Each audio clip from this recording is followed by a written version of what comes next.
so close. So subscribe today, don't miss a beat. With Ginger Media, your life feels sweet.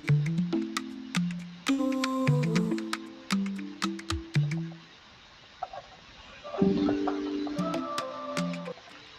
So, good evening, everyone. I know many of us may have been waiting to see that our comment this evening. I said to us, Calvary greetings, irrespective of where you're watching me from. So, it would be nice to know where you're watching me from. This is I would say a late night because it's almost 10:30 here at the ground zero, 10:30 in the evening. We waited for the happenings of today to have happened in order for us to summarize. And the happenings of today have actually happened. You know, the governor of Rivers State, the fight as it is now appears to be 1-0. But tomorrow we may have to see Abuja, London bringing their forces together. When I say London, you know what that means. You know where you're, yeah, someone is in London. So tomorrow might be a joint force, a joint task in the Nigeria military parlance, a joint task that may have to, be alive. Oh, Austin Okbara is watching from Obibo, River State. Yeah, Austin, that's very nice of you. If possible, you can come on and tell us what the normal people in River State are thinking after the whole fight you guys had over the weekend. Because it is what we call in political parlance the clash of the titans. In the folktale time when we used to write for Tales by Moonlight, you remember that? We would say when two elephants fight, the green area will be the ones to suffer. Now, as you can see on my screen, is tweet made about 12 minutes ago by the governor of Rivers State, Sim Fubara. Let's look at his tweet here. If I escape from here, let's read first what he said. He said, "Today marked a new dawn for Rivers State as we swore in the newly elected local government chairman. This is a call to serve with the requisite responsibility of uniting and uplifting our people. Here is the governor when he swore them in. 22 of them, one is not yet out. When you look at these people, you see these ones are men, oh, these ones are papa mother, these ones are not boys, these are men. Also, money, you're watching from Ireland. I appreciate you guys. For those of you who haven't subscribed, please subscribe, like, and share. Only the three things you remember every single day you come. As long as you're not yet a member here, this is our church. We dey collect title, but not 10%. We collect 50%. Kidding you. We collect 1%, 2%, 3%. It doesn't matter. But thank you for joining us from Ireland. So what I was saying, guys, if we look at the governor, and these are men that he's sworn today, you can see all of them sworn in by the governor. Now, some people, and men and women, pardon me, the ladies in the house, and you can see that how many 1, 2, 3, 4, 5, 6, 7. Anyway, there are 22. So looking at these people that he's sworn today, you notice something. Today is Sunday. Some of you may be asking, why did he go that fast? Why did what's the rush? He could have waited for tomorrow. Nah, they say what they call abanayam. Some, I think in English they call it the water yam. There is an Igbo adage that said that the water yam, you eat it when it is hot, served hot and a la carte. So this is akin to that Igbo adage of water yam. Ji abana na a na-eri ya n'ọkụ n'ọkụ. This is akin to that abana yam. These elections conducted on Saturday, result declared on Saturday, people sworn in on Sunday. Can you beat that? If Fubara, who appears to be, I don't know, whoever is advising him, these guys are masters in their game, you know. I think he's using the same game Wike has been playing on weekend now. He's using Wike's card.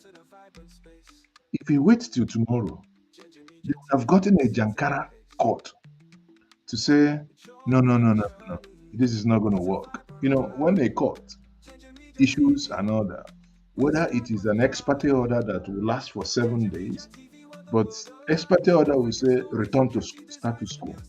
That is the default. Return to status quo means return to where you were on Saturday when that was issued. So they may have been shopping around. There are usually places where they shop around for such. They go to Jigawa, one obscure magistrate court that hasn't seen electricity. His tires are not yet been washed for God knows how many weeks. You know, dusty place. They'll go and offer him some Ghana must come. You know what I mean? And the guy will issue in one rackety paper, and they will enter plane, or even they can even fly with jet, helicopter to go there and grab it, run with it. So they'll be been waiting that tomorrow morning they will get an expected order to say, stop the swearing in. But before they would even sleep, these people have been already been sworn in. Now, the governor went further to say, I know that we have sworn you in, but even at that, because they know they have lost, tomorrow morning they will come with violence. Do not engage them in violence. I said, this guy they exhibit sense when we say we cannot go like him. Listen to the governor when he addressed those that he actually sworn in today. To be peace loving. I'm aware that they are mobilizing 20 people per unit to go and confront you tomorrow when you resume in your local government headquarters. You see, he is aware. So meaning it appears the camp of Wike, their telephones are or someone is in there giving them the information, right? They are already mobilizing. Now they know they have lost by walking away, not participating. They've lost by stopping the election holding, thinking they can use police. Went ahead.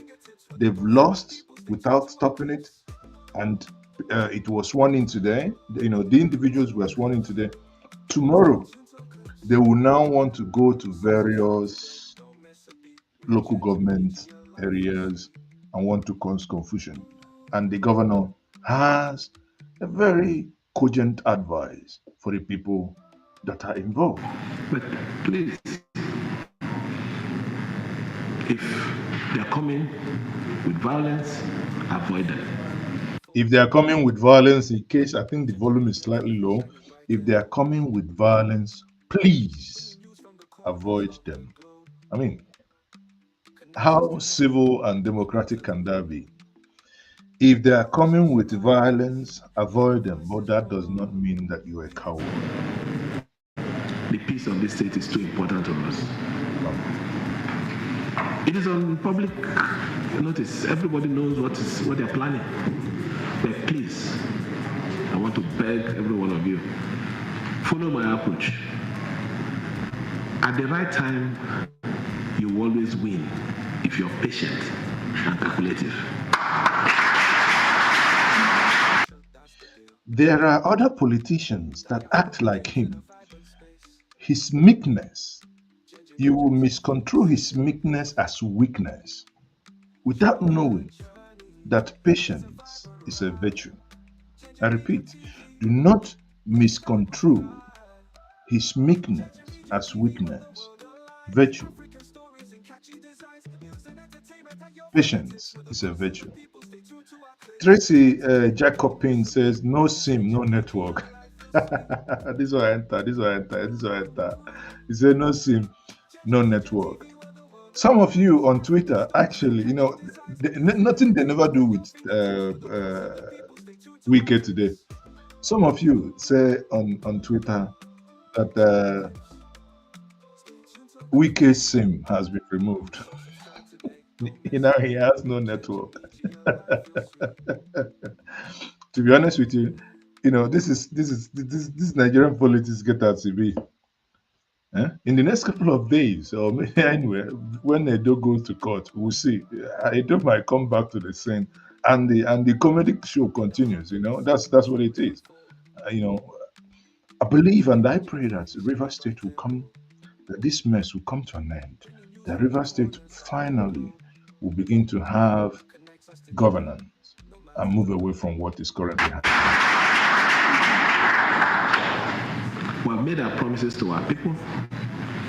We're going to lead them to the promised land. And where is that promised land? We want to create a River State. In secondary school, they say there's something they call egalitarian society, where there is peace, where everybody is equal. My own side of the extract from the national anthem is a nation where no one is oppressed.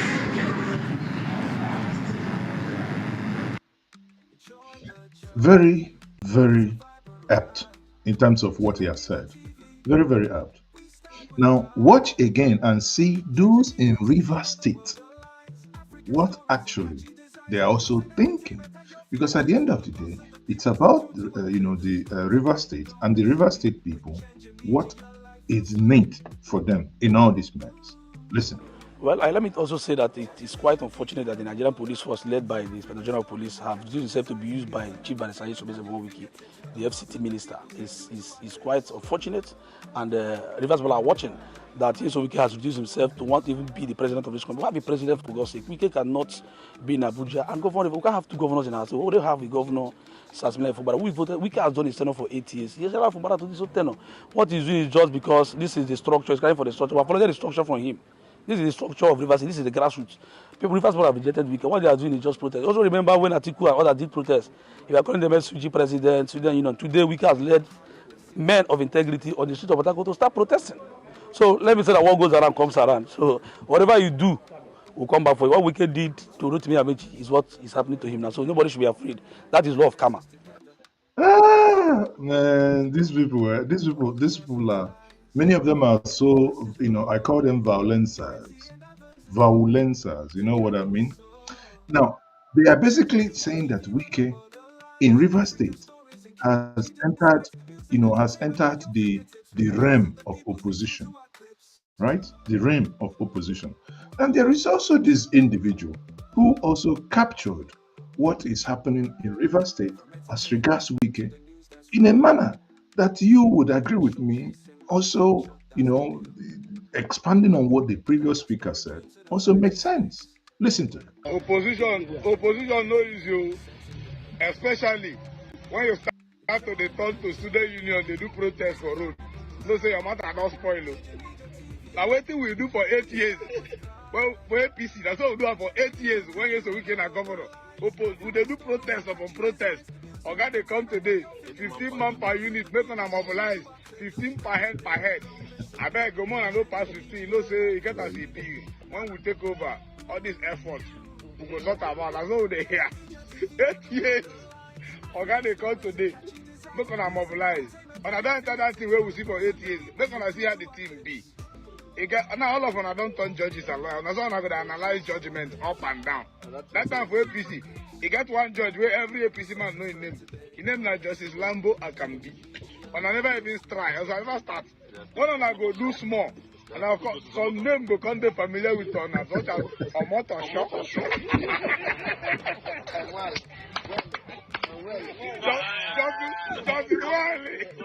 Wale. Justice Omoto Shop. What if it is one name? Lifu? I mean, Justice Lifu.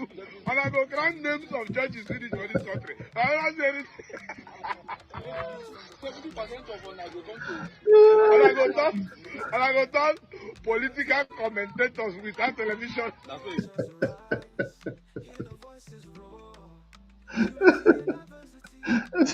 I said, some people really wicked.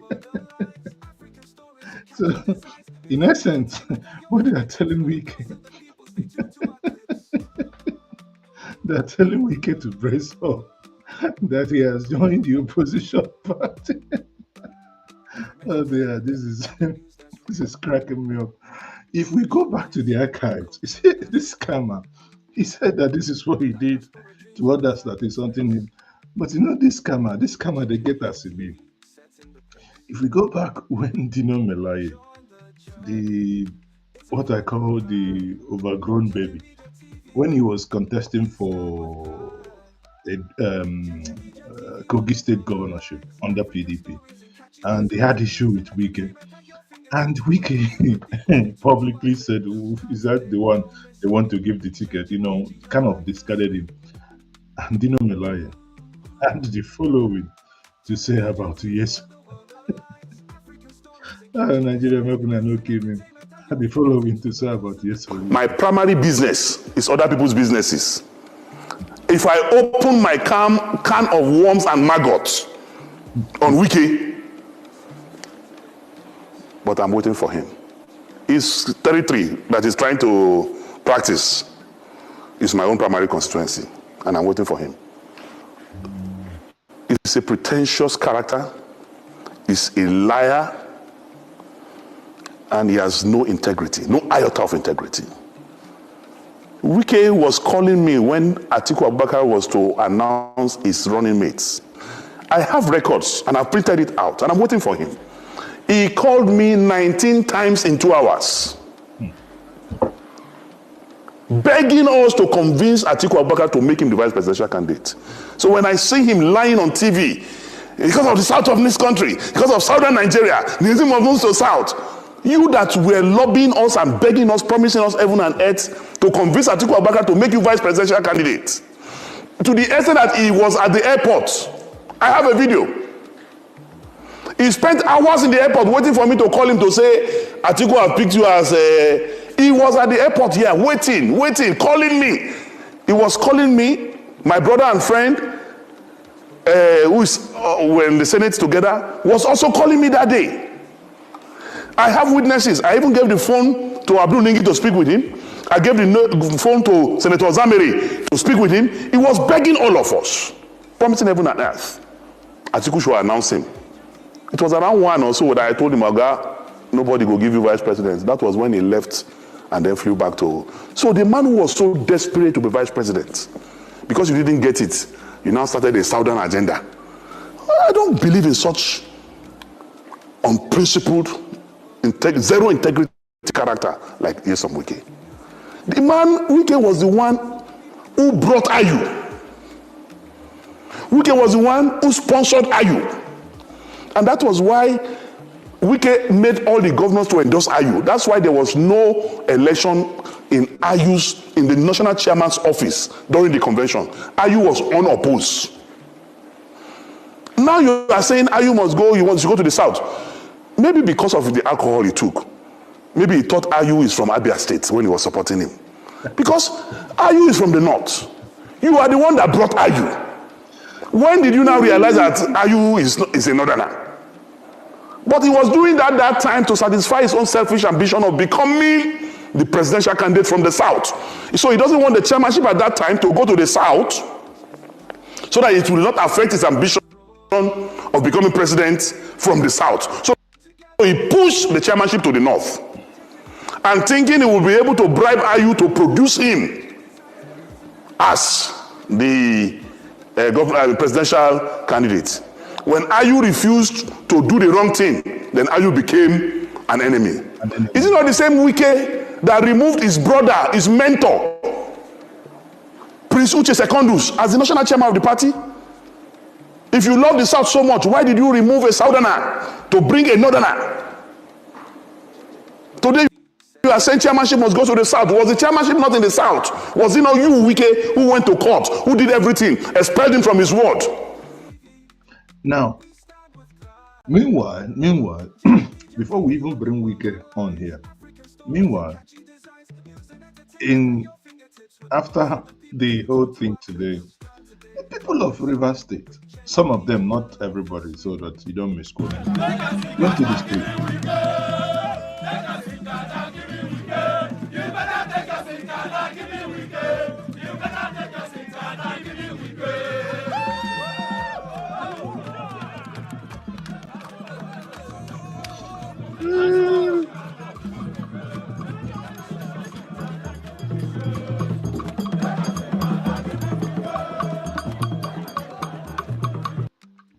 When I understand what they sing, so they say, take your SIM card and give it to Wike.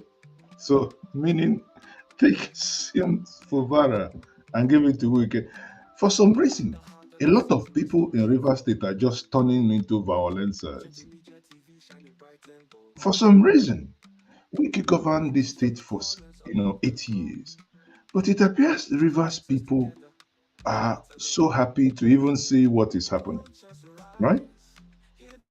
It is obvious there was a time that Wike actually said that, of course, he's going, he's going to obey the governor. That the governor is, don't take him to be as as a small boy. That why not anybody who is a governor, you must obey him. Then you ask yourself, what changed? These were the words of Wike. Remember, when he talked about godfatherism, listen to him. Or does it mean that he forgets his own words? I don't know. It may happen in Lagos State, but it will not happen in You see, godfatherism may happen in Lagos State, but it may not happen in River State. He didn't know that that which he did, he wished for will come after. Rivers, we are quite different. It will not happen here. As a governor, I will come and go. I can't stop it. I must come and go. All the Kevin left. You do not have all the saying that you will do this, you don't do that. The day my tenure, by the grace of God, I go. That's what God wants. But see, when you are in a position to think that what's happening in Lagos State, you will do it here. It may be difficult. You cannot continue to say you must be a godfather of the state. That's the problem. It's not possible. Today I live here in the name of Almighty God. I have no business to say, what must I produce? Why? What am I hiding? The people of the state should be able to say, this is who they want to produce. We from River State, we know we are not somebody in the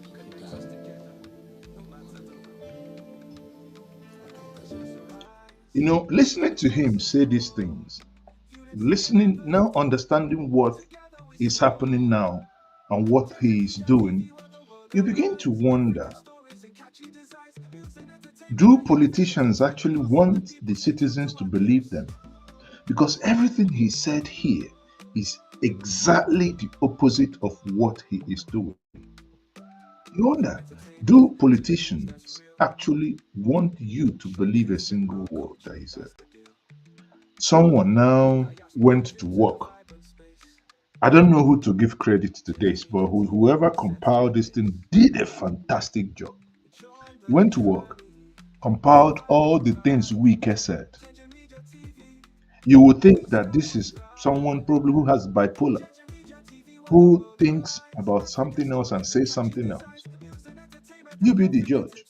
Many of them, TVC, channels, AIT, so many media houses, lump them all together. Just have a listen. Enjoy. If possible, grab a coffee. You have to be careful on the way you play politics, and even romance and play politics against the government that recognizes their stool. Now, this is when he was talking about the royal fathers in River State. Said that he was the one that gave them the authority. They gave them the royal stool, or sign their, sign for them to be recognized. In all these things that he was saying, that is now the opposite of what is now beginning to question even the royal fathers in the state, why they are even obeying the governor, a sitting governor. How does that work? You listen to him, you hear him say that you, as governor, that they must obey him. I will not hesitate. I will not. It doesn't matter whoever is involved. I will deal with that.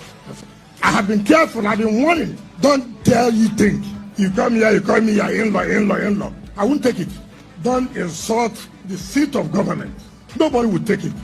And I want to, this is last time. You should stop playing politics with us too. I won't take it any longer. I have to say it now, so I won't say that I did not tell you. And I've told the chairman of the River State National Laws Council, please call him to order. I know what I passed through to upgrade us to. You can't use what I've built to fight me. I'll fight back. You have seen a governor, you won't serve the governor, he's a small boy. What a small boy will do to you, you understand that this small boy you're talking about, the power both from heaven and...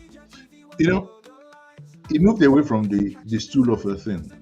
In another gathering, he's telling River State, do not think that this Fubara is a small boy. If you ignore him, what this small boy will do to you, what it then means. He knew it actually. You see, the thing is that even when people live in denial, in their moment of soberness, in their moment of reflection, they know the truth. So he also knows that what he's saying is not tenable.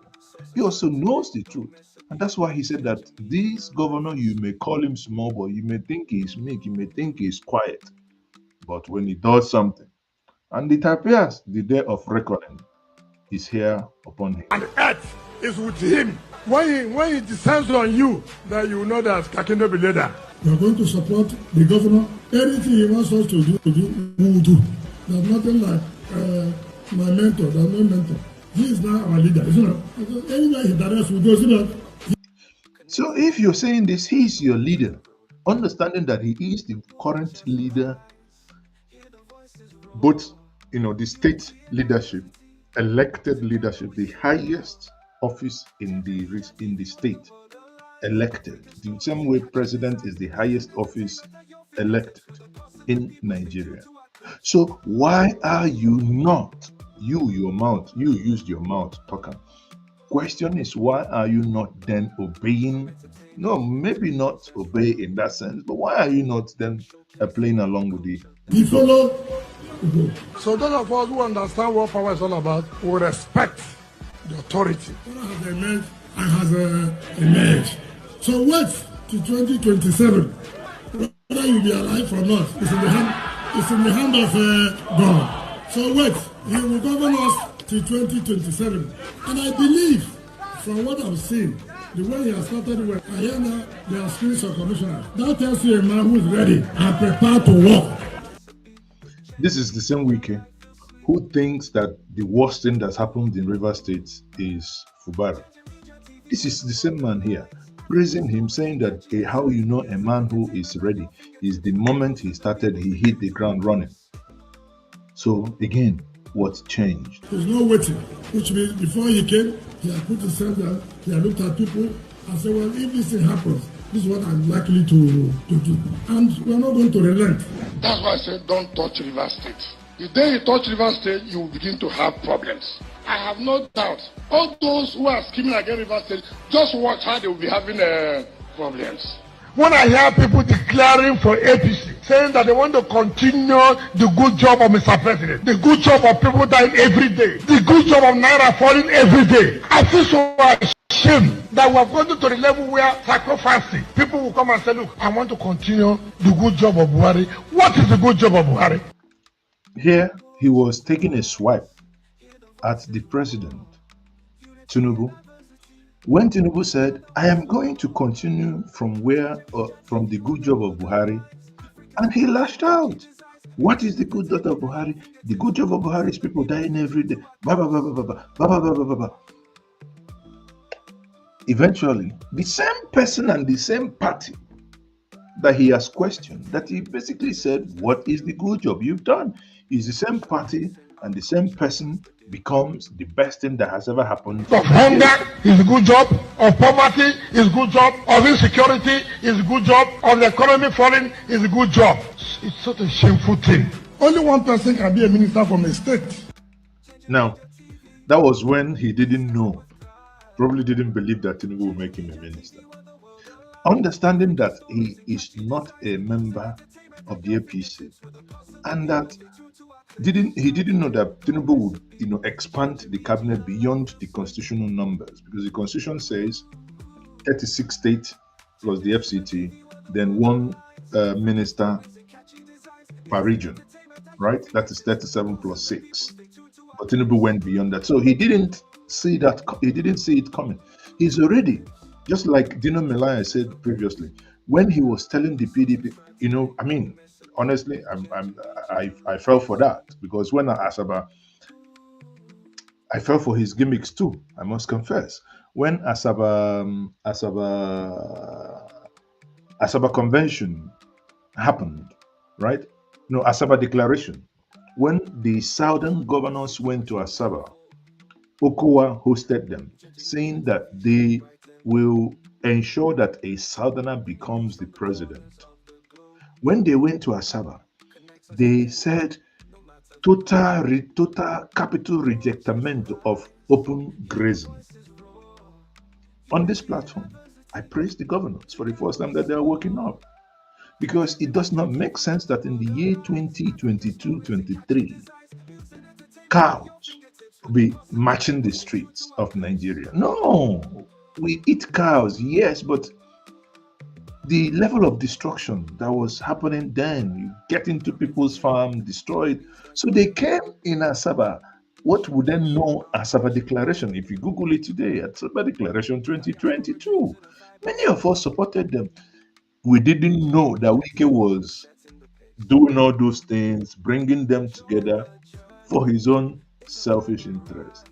And that is what he's now saying here, that he's not going to be a minister, telling himself, I'm not going to be a minister because I'm not a member of the APC, right? But eventually he became a minister, then the rest became. I will not be a minister. I will not. There are also videos where he said, I will not be VP to anybody. I will never be VP to anybody. We must get the presidency. Without knowing, according to Dino Melai, whom he called to speak to Atiku Abubakar, because many times in Abuja that I have seen, that I've come across at Atiku, you see that Dino is very close to him. You see him with Atiku Abubakar. So he called him to speak to him. But when he comes on camera, he's telling Nigerians, listen, I think after the whole shenanigans, anybody that takes this bunch of people serious must probably visit the psychiatric hospital, because they say one thing, believing in another, while acting another thing. Not a liability. So everybody will have to be careful. You give somebody an umbrella, the next day he defects. I will never disappoint PDP. If I disappoint PDP, I will never have peace in my life. I think at this point, the crisis he's having, I believe this is the one that nailed him why he is having this crisis. He says he will never disappoint PDP. That was at the eve of the PDP primaries. He said, if I lose, I'll support whoever that emerges. Suddenly, Atiku Abubakar emerged, just like the way Tinubu emerged. Money exchanged hands. In some cases, political horse trading after money happened. Tamboa thought, I'm not going to get it. Let me support my brother. Then heaven broke loose. I believe whatever is happening to Wike now is as a result of, some of you will say, the curse he placed upon himself. Well, I don't know. But I think the utterances, the things he said with his mouth, is what is actually happening to him. If I disappoint PDP, may it never be well with me. May I never find peace. Nobody forced him to say that. He said it, he confessed it, it's now manifesting in his life. It appears he's not finding peace. I will not. I'm not a liability. So everybody will have to be careful. You give somebody an umbrella, the next day he defects. I will never disappoint PDP. If I disappoint PDP, I'll never have peace in my life. I'll never have peace in my life. I'll never have peace in my life. If I disappoint PDP, I will never have peace in my life. Has he not disappointed PDP? Has he not broken PDP? Has he not, squeezed PDP? In the words of Odumeje, he will say PDP's sukrutum. He has squeezed their sukrutum. Sukrutum. Squeeze it. That's what he has done. PDP is crying and he's squeezing it. PDP is crying, he's squeezing it. He has one leg in APC, one leg in PDP. It is a clear, when I play this Sapele Road video, many of you may not, really make that connection. What is happening in River State is a clear case of Sapele Road. We know pre go back, we know pre come back. It's in APC. You know it enter APC, you know it enter PDP. A clear case of Sapele. 5 days it is Sapele Road. I know go back, I know go front. I know Giri make you go back, I know Giri make you come. The road you don't support. The people ask I know Giri make you open the road. See? The people when you don't support the road, I know Giri make you go front, you know Giri make you come back. It is Sapele Road. Wike has brought Rivers people, PDP, into Sapele Road. They mount, nothing they happen. They no agree go back, they no agree go front. Everything they happen, now just tanda them there. EFCC will come. He said, no, let me join them so EFCC will not be against you. You carry the vote of another party and you join another party. Can you transfer vote? You work hard for somebody to win the election. Tomorrow the person say, no, I have defected. He said all these things, yet the same PDP people in the House of Assembly in River State, the same man that said this thing that you cannot work hard for party A and put your votes to party B, the same man encouraged these people, believing that the judiciary will have his back, to move from PDP to APC. When he came out to say that he bought ticket for governor, ticket for all the assemblymen, ticket for these people who contested Senate in the state, Nigerians were not alarmed. And I was alarmed. How can one person have done all this, yet there is no prosecution? The electoral law just, blindsided. Nobody said anything about it as if it is normal. But the crisis then continues, and the rest now is history. The cry continues. If you are defecting, leave the seat. If you know it is easy. We've seen successors turn against their predecessors in politics. Yeah. Would you be worried if that happens to you? Well, is he serving me? Was he going to serve me? He was to serve the state. The problem we have, or leaders have, is that, look, you succeeded in supporting the person to be in office. Right? What you did, is it for him to fail or to succeed? You want you to come into your house to be taking orders? So actually, you may have the misfortune of believing him, thinking that actually it's making sense. In actual sense, it's making sense. But maybe when he goes to, I don't know, I don't want to repeat what Dino Malaya said, but everything turns upside down. That, for me, is what I call someone who is very unstable. Once I want to go into time, this is what I want to do, not what. You see, once you have left office, you give yourself that respect. I said, I have done my own. If he wants my advice, it's okay. If he doesn't want my advice, it's okay. But for me to begin from day to day, telling him he must do this, he must do that, that is not acceptable. To say that I should not go for second tenure, it is for the people of River State. It doesn't matter what his opinion is. It doesn't matter, because he is not the owner of River State.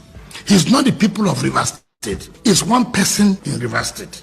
As a governor, I will come and go. I can't stop it. I must come and go. All the came, he left. You've never heard of me saying that you will do this, you will not do that. The day my tenure, by the grace of God, I go.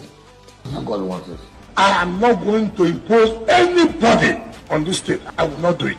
You see what happened in Edo State? You see what happened in Anambra State? Even in River State, it did not happen. In 2004, that time the husband was the governor. So she was going to Bori camp for women empowerment. I was to run for my second tenure as chairman of my local government. Maybe you should forget this. I want to remind you today. They were having lunch with the husband and the former state party chairman then, Prince Uche Secondus. And I was told that my name has been removed in the list. So I ran down to government house. Then she had finished her own lunch and left the husband and was entering the vehicle. I said, Mommy, I'm finished. She said, what happened? I said, I removed my name. She ran back straight to the husband. So what happened? The husband said, what's the problem? My son said, I removed him. He said, who removed his name? At that time, Secondus had left. Then the husband called the security at the gate. Stop Secondus, you should come back. And Secondus came back. That was how I went back as second-time chairman. You see this? This is what this is in the Lord choosing church. This is what we call the testimony time. He's making a confession how Peter Odili saved him. How his name when he was local government chairman. This thing he's fighting now. How his name was brought back with his own mouth. With his own mouth. Mama, he's referring to the wife. Mama, referring to the man. Papa. Suddenly, when he now talks about these individuals that he spoke so graciously in this video about, you would think he's talking about an arch enemy. You wonder. For me, I can't talk about my growth without mentioning her. Saved my career in politics. And so that was how I grew from there to become what I am today. You talk here now. In the evening, he said this again. He said he's a politician. What kind of politician that? Yeah, but you are on record as in the.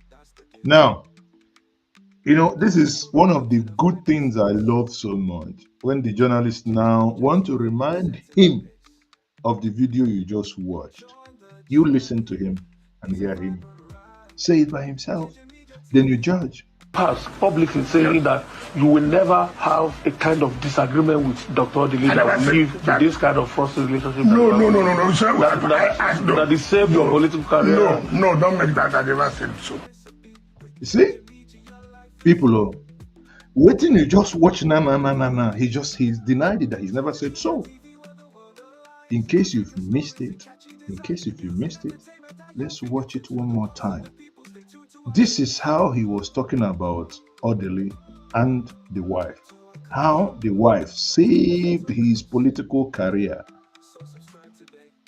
How the wife saved his political career. In the same River State, sitting down, denying things he said weeks or months or years ago, still recorded, still out there.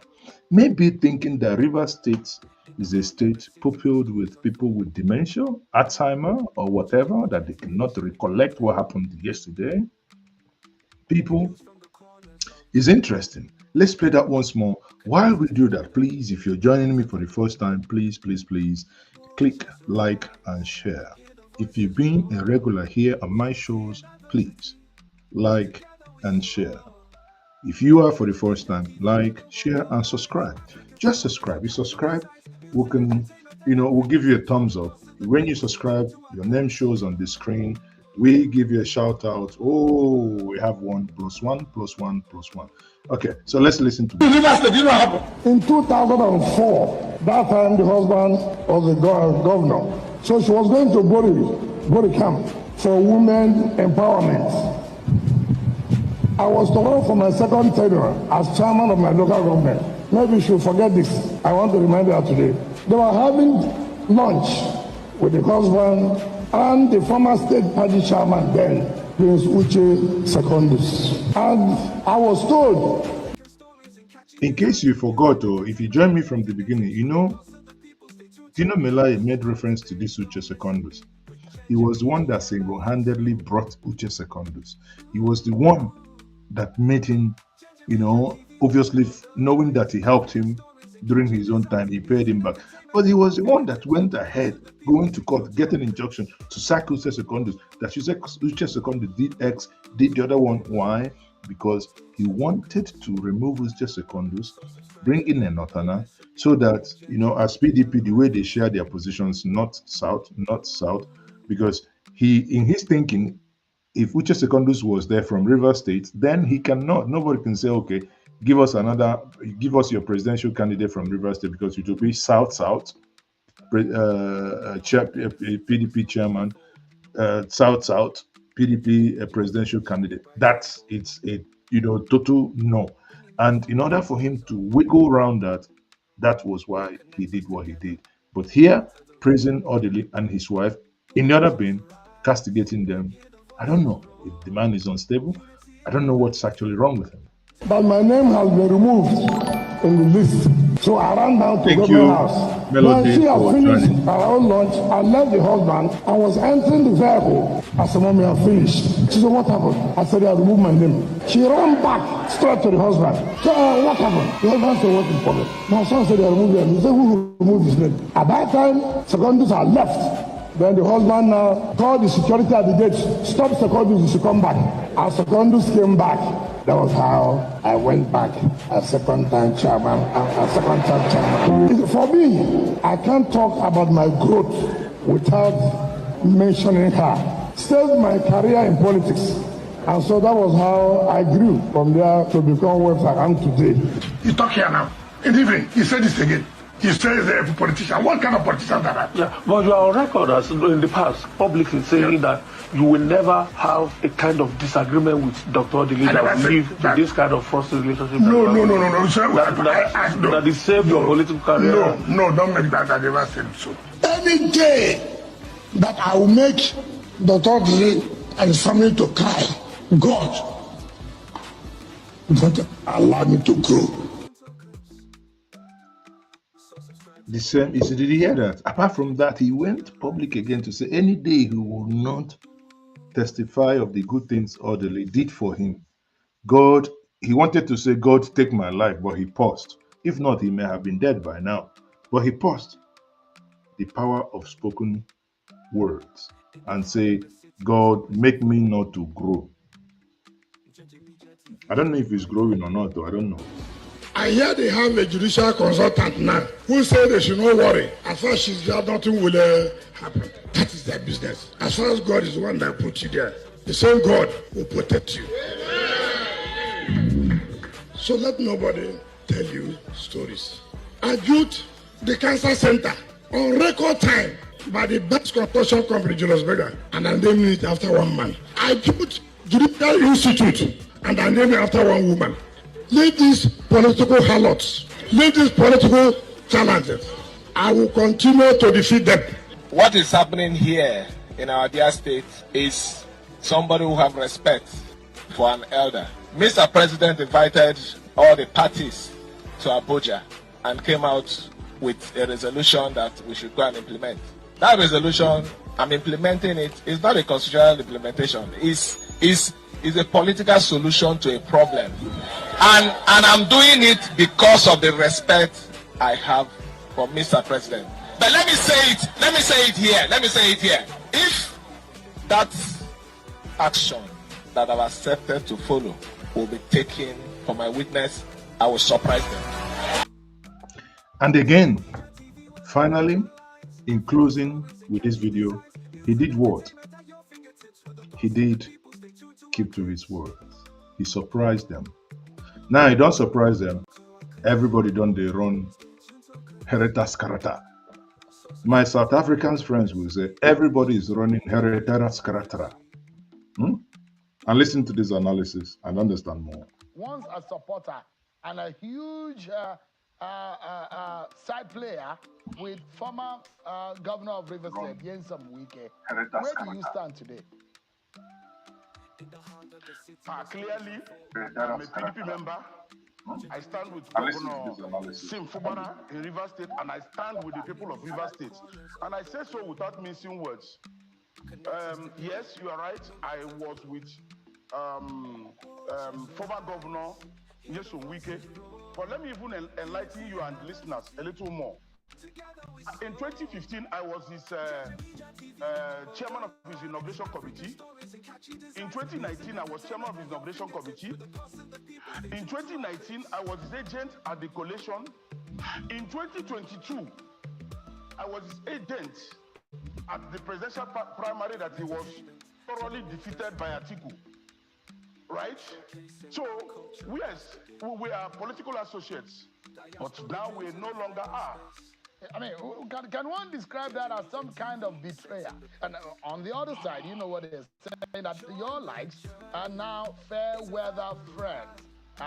You were there, and some of you argued and debated in the emergence of Governor Similayo Fubara, whom some of the people in the PDP said it's unfair for Wike to have brought a Fubara to power.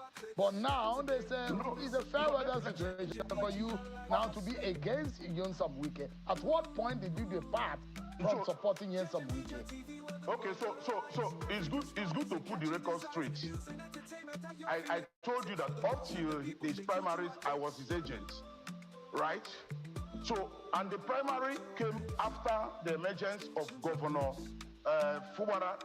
Sim Fubara as the candidate of PDP in Rivers State. So his primary came after. But the point of disagreement was that he decided to leave, not to support the PDP candidate. And we said, no, we are loyal PDP members. We will support PDP all the way. So we worked for PDP Atiku, and we supported Sim for the governorship. So we are PDP.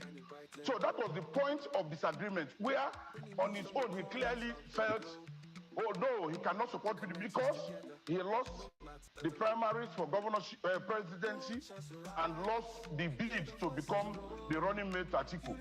So if it is a matter of betrayal, I can tell you that clearly he betrayed PDP and betrayed all of us.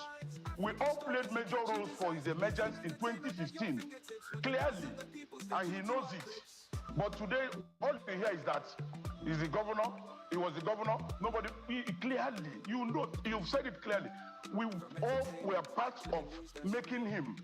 Two people that, aside God, first God, the next is former first lady, Patience Jonathan, another is Prince Uche Secondus, then we are the next level. But what is his relationship with all those people today? So let me ask you, legally speaking.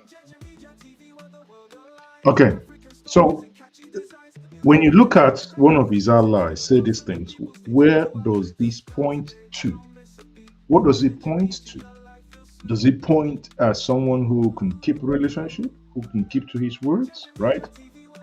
I do not want to talk about the things I know as regards the Labour Party and the presidential election and the things, he didn't, was agreed upon that he didn't actually keep to. I mean, these are informations for another. These are not part of the discussion today.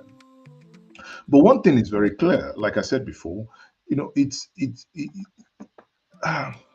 I don't know why this is so. I mean, someone that is so I'm trying, so hard to keep my words very civil. But this man also went ahead to say the following. Thank you so much. It's good to see you, Right Honorable Apara.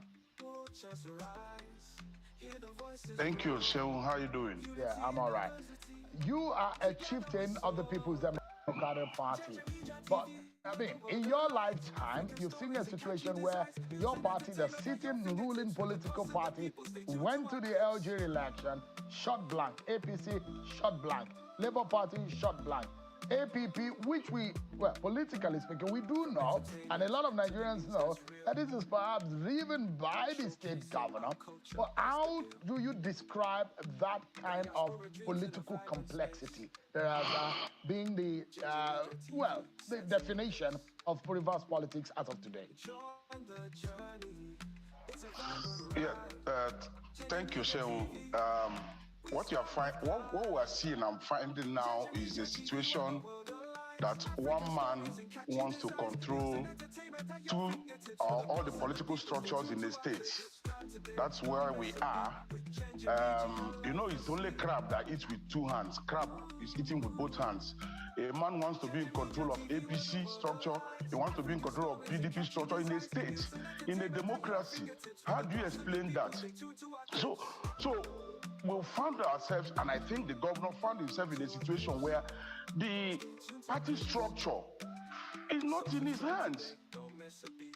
So he stayed away from the election, but he insisted on conducting the election. And trust me, we should give credit to Governor Fubara, because from all indications, by the end of this month, if any state that does not have a democratically elected local government structure may not receive your money. What's the implication? It means that civil servants at local government level will not be paid, families will be deprived. So Governor Fubara was selfless in this situation, sacrificed and ensured that rather than his party, rather than go on party line, let there be an election so that the state will continue to benefit from the situation. And that's where we found ourselves. And for me, I have no difficulty with it. I voted yesterday, but the people who think that they are alpha and omega in control of all parties said they are not going to contest the election. But the election held. Well, how do you describe it also as you are a party man? You've had it. Bottom line is that election held in Rivers State yesterday. Election results were announced last night, and results declared today. People were sworn in. What does that tell you? If we want to conduct election in one day, declare the result in one day. Bear in mind, election happened in the whole of Rivers State. All the polling units. Results were collated yesterday, announced yesterday. Tell me, there was no reason why a Edo election, as I said the day the election was ongoing, looking at the number of uploads on the IRF, live here, I said to us, it is pure madness that I think Nigeria have to look at this, nonsense called collation, where results are changed. If in this polling unit we know we have 20, why can't that 20 be declared immediately? Why do we need to go to one local government to collect it, and in collecting it, the results were changed? And in this case, these elections were held in the various polling units without the police. Without the police. And these elections, the result was announced. Winners emerged. I asked yesterday, rhetorically, are the police actually the reason why elections are not peaceful in Nigeria? I'm not making it simplistic, but we'll begin to think about it. No life was lost yesterday, apart from the ballot destructions that happened by the same people that walked away, the same police. I don't know. In case if you want to join me, on the comment section is the link. But because it's a very late stream, so this night we may have to make an exception if you want to join, even if your camera is not on, because I know some of you may already be in the other room. If I want to use the words of President Muhammadu Buhari, in the other room, right? So you may click on that link, come in, we'll have this conversation. What do you think will be Wike's next move? In my view, I think Wike's next move will be to go tomorrow and still want to see what they can do to the court and see if there is some injunctions that they will get, at least if not for anything, to cause confusion. Tomorrow, I see some sort of conflict in some areas in Rivers State, especially the Obiakpo local government area. I see clash of men with with walking tools. That's what they call them, with walking tools.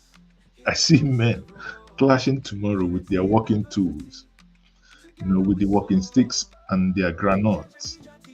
I see that happening. I'm not, but I pray that it doesn't escalate. I pray that it stays within the realm of just, okay, that is a conflict. People will do paracoism for a while and they stop. Again, if you want to join me, there is a number to call there. You can call and tell us what you think is going to happen tomorrow. What do you think is going to happen in River State tomorrow? You think they are going to, everything is going to be fine? I mean, there is nothing that says that, oh, okay, we have lost. Okay, now, yes, we've lost. Okay, let them go ahead,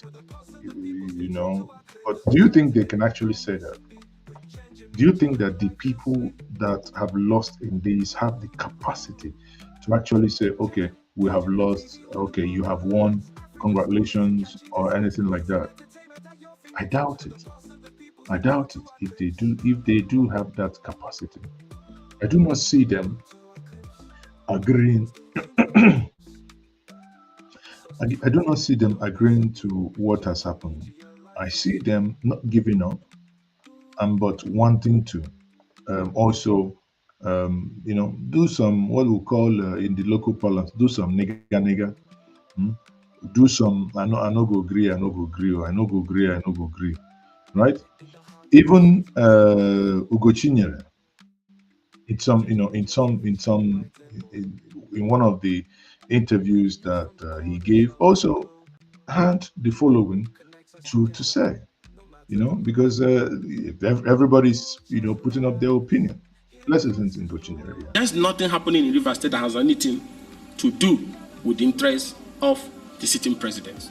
It's about the interests of Nyesom Wike, which he thinks can be elevated to constitutional interest, which he thinks can be elevated to a democratic interest, which he thinks can be elevated to judicial interest. Our laws will be changed because of him. Our democratic process will be changed because of him. Our police force will work out for him. And I'll ask the question, as who? As who? So we have pampered this thing over the time. Everybody is rolling his sleeve. Everybody. Nigerians have had enough.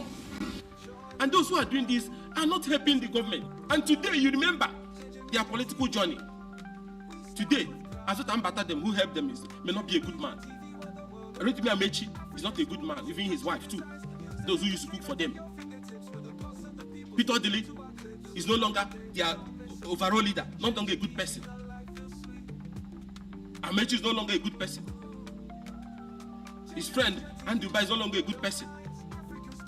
Sekibo, all of them are no longer a good people. And the Modu Sheriff them, Yochu them, Atiku Abaka, everybody, Okowa them, they're no longer his friends. Paseki no longer his friends. Mr. President, watch all he's saying about everybody and what he's doing to everybody. You will not be an exception. When did you meet him? You met him after Atiku defeated him out of frustration, he ran to you. Be careful. Because when he will tell us your own story, just be very careful. Protect yourself while you are using him for what he's doing, but be careful for your own good. Because he will also tell your own story based on what he's seeing now. Look at everybody from beginning till the end. He has one negative story. So let his personal interest be separated from your government. Because Rivers people will defend their government and their right to constitutionalism. No apologies about that. That's why they are on the street now as I speak to defend it. And there's opposition coalition who have all of us want Nigeria to move through this trying moment. But we cannot collaborate with you if those working for you is undermining us. Then we have to roll our sleeves and sever our relationship completely. So please, we want stability. We want collaboration that will help to resolve all these national challenges. But when those who are around you or security agencies around you are carrying out objective that some of them are claiming is from you, then the line will be drawn. Election process is at advanced stage, I repeat. Materials have been distributed. Rivers people are excited about trooping out tomorrow morning to exercise their democratic franchise. Materials have moved to the rack centers. Ad hoc staff have been deployed. It is at this moment to say, Kumbaya. It's over. And I will say this directly, looking at your face. FCT Minister, you can't stop this democratic process. Call anybody you want to call. Election must hold as a matter of compulsion. The electoral laws back it. High Court judgment backs it. Supreme Court judgment backs it. The directive of the president that they claim to be working for. So in conclusion, I call on the president, and I call on the National Security Advisor, and I also call on the IG. Let's even believe that those people who did that thing yesterday didn't have your permission. And other heads of security and the foreign missions and everybody. Rivers State will destroy things for Nigerians if it is not done the right way. Let the right thing be done. Support the election process that is ongoing. Materials have been distributed. Ad hoc staff have been mobilized. That was yesterday that Ikenga Ugochinyere had this advice to extend to Bola Tinubu. Now, the reason why I had to play this at this point is, what is the next move? Do you think that Bola Tinubu would back off, understanding that what is happening in Rivers State could snowball into making Nigerian, a volatile place, right? Recall during the crisis in Kano, when it appeared that they were hell-bent on removing the ANPP governor in Kano.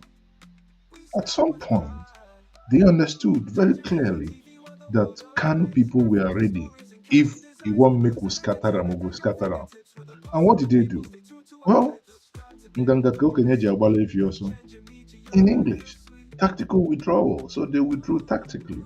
The question is, will President Bola Ahmed Tinubu be in a position to call Wike and say, soft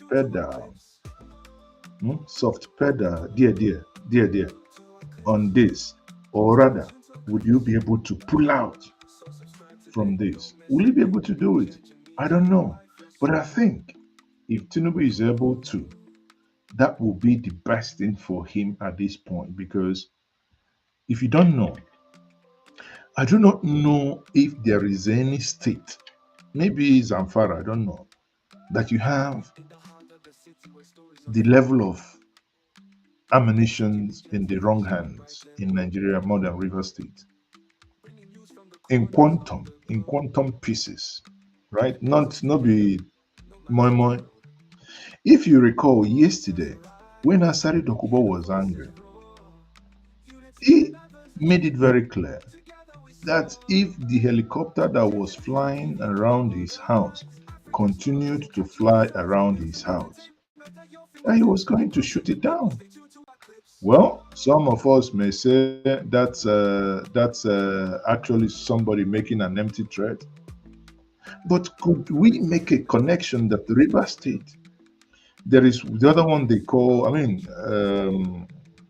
the one that war ready is, I can't remember, something Abuja, is a militant on his own. Asari Dokubo is there. You have other cults, you have the men, the Joy Youth, so many of them, so many ammunition in the hands of non-state actors. This is like, what's it called? These, open jerry can, and you guys are smoking around it, throwing the cigarettes away. It may take only just one picking, the whole place goes up in flame, kaboom. Is that what we want? Because of what? Political powers. This is so primitive to even think of. If you understand that Wike has his own men, According to this video here, Wike has his own men that he has bought ammunitions for. Asadi Dokubo has his own men that has ammunitions. The other guy also has his own men. About 6 groups have their men. So they play. Now, Nigeria police join, army join, navy join. Now wahala. What next? If you ask me, we can make a tactical retreat. It's not cowardice. It's common sense.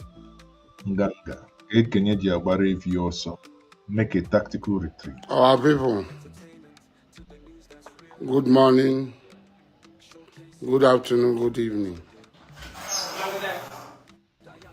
As we are talking, with the video, I'm not doing the video.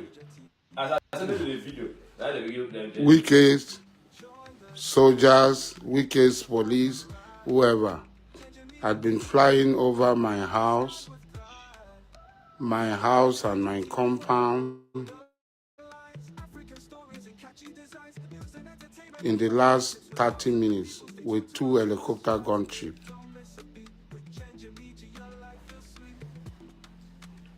I have the capacity to contain them. Nigeria cannot surrender to Wike. Rivers people will not surrender to Wike.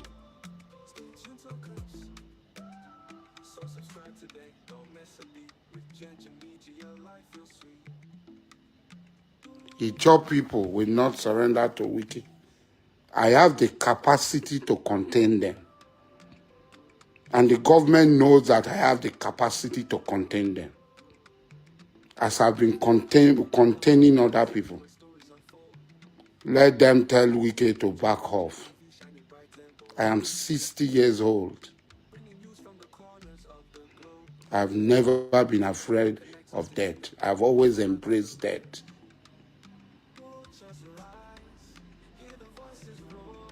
I'd always embraced death. So I am not afraid of death.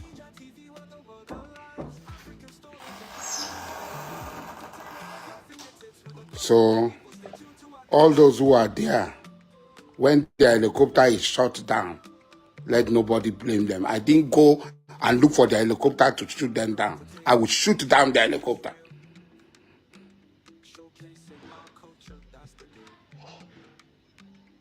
I will shoot down the helicopter. I swear by Allah that I will shoot down the helicopter. Whoever is commanding them should be warned that I will shoot the helicopter down. Enough is enough. That Tinubu will hand over River State into slavery. The Wike is nobody. Without this panaflex, it's nobody. Wike is nobody. Let them remove this thing from him now. I think he has billions. He knows the market. He has bought guns for his men. Let them remove this thing from him. And let us see. Go and vote. I will go and vote. Well, let them remove it from him. They know the market where they buy the knockouts, the ingredients of their operation. They know the market. We don't. We don't use them. We don't deal with them. But they that know how to use it, please allow Nigerians that do not know how to use it live in peace. What many people in Rivers State want is just a peaceful environment. They are already hungry. A people that are hungry, a people that, the Tinubu administration has knocked down. They are hungry. They just want to survive. They are hungry. They are not interested, the mess. Even now, your father, In so, in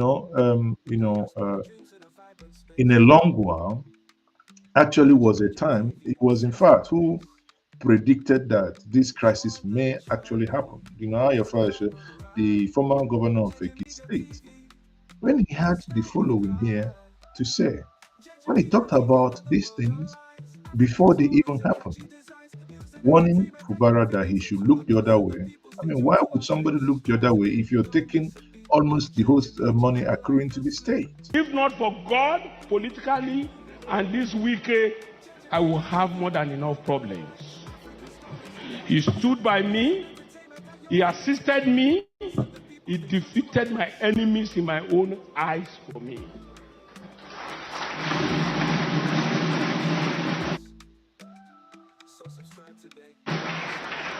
Sir, God will help you, Your Excellency. My counsel is to you.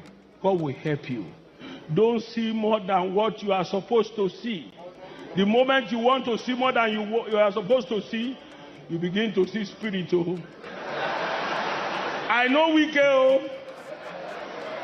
I know we go. Now, if you say he will fight you, it's either you surrender or you look for that trouble to the end.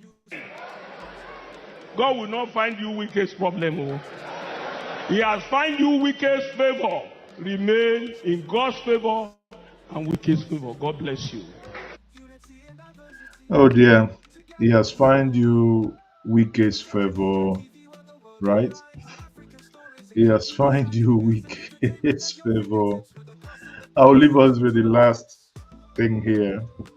Recall that as it is, the president, quote unquote, has asked Nigerians that he feels their pain, that he knows that they are hungry.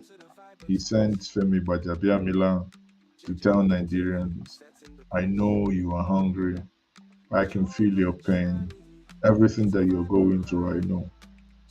Now, he's telling you that from the comfort of his home in the United Kingdom, paid by you, by your money, by your taxes on a holiday. How nice. On that note, I said thank you guys. Thank you thank you every one of you for joining me. Let me take some of your questions. Okay, Tony. Oh, Tony, you're welcome. I was thinking nobody is joining today. How are you? I'm good, thank you. How you doing? I'm all right, Tony. So you see now, we still there on the same matter. We never. How you doing now? So what's your take, Tony?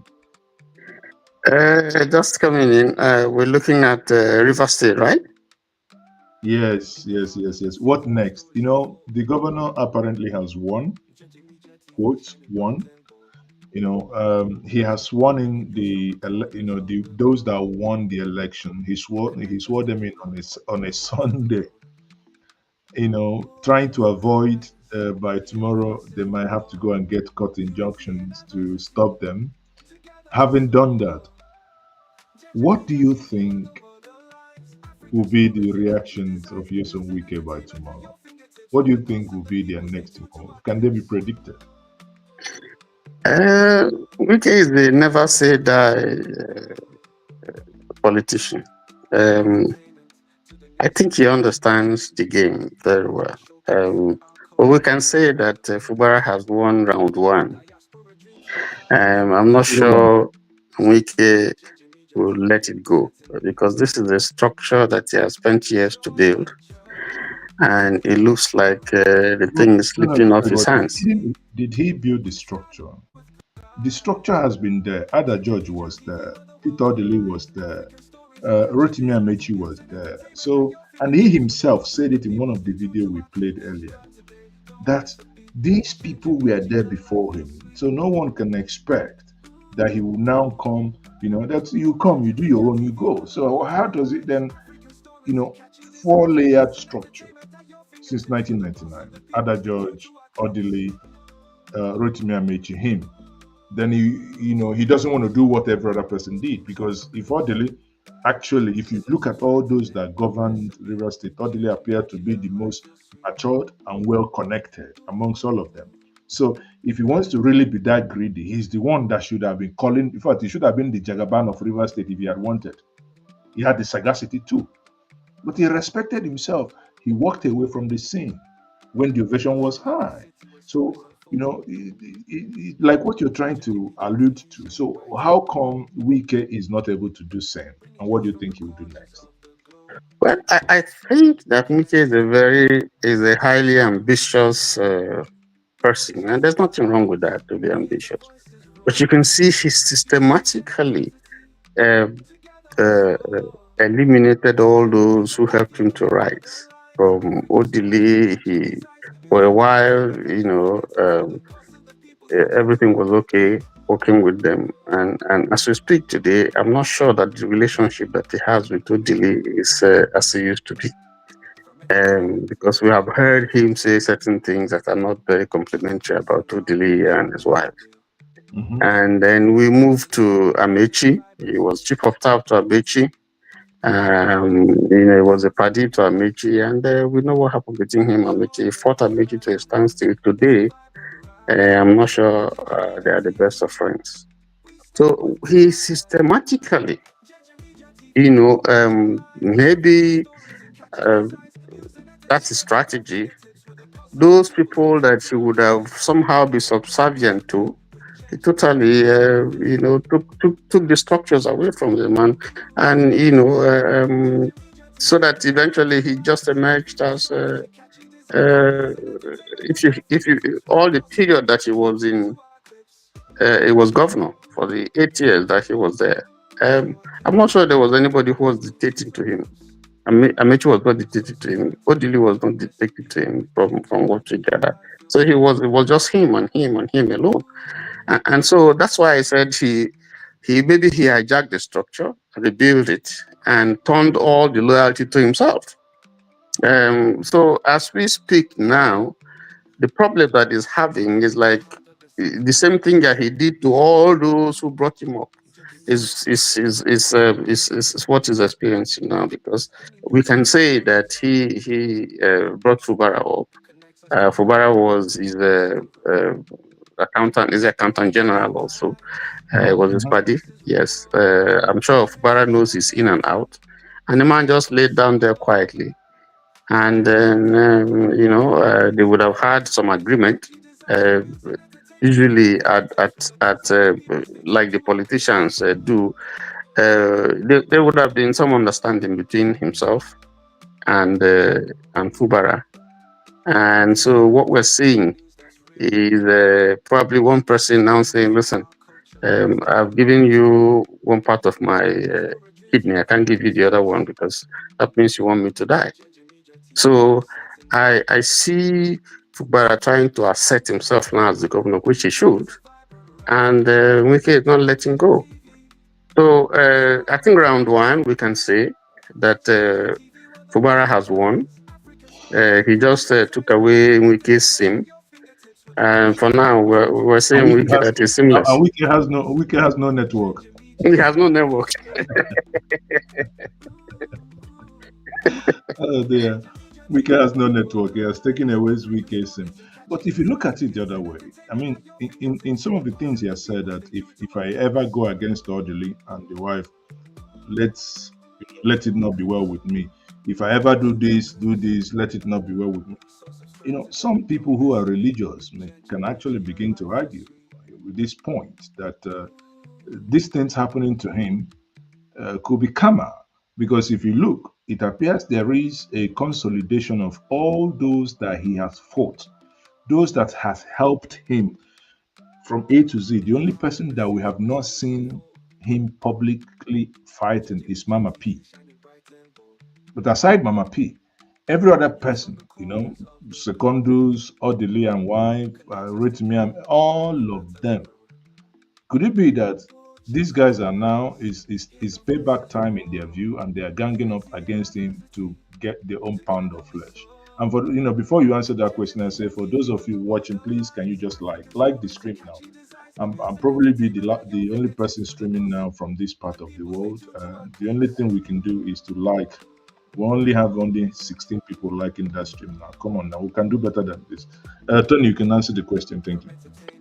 Well, yes, I think part of what also is playing out here is that in some respect, we're seeing some Izon nationalism, Izon patriotism, which we haven't seen before. Because right now, I think there's a sense in which some young people are seeing this as the opportunity which they have never had.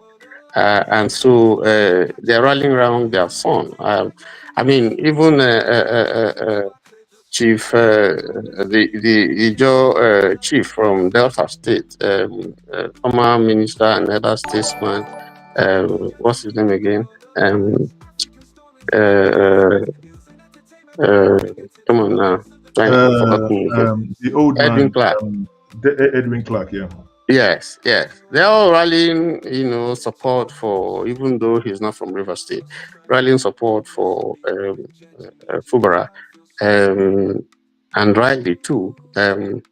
I think that if this is a joke, it has gone too far.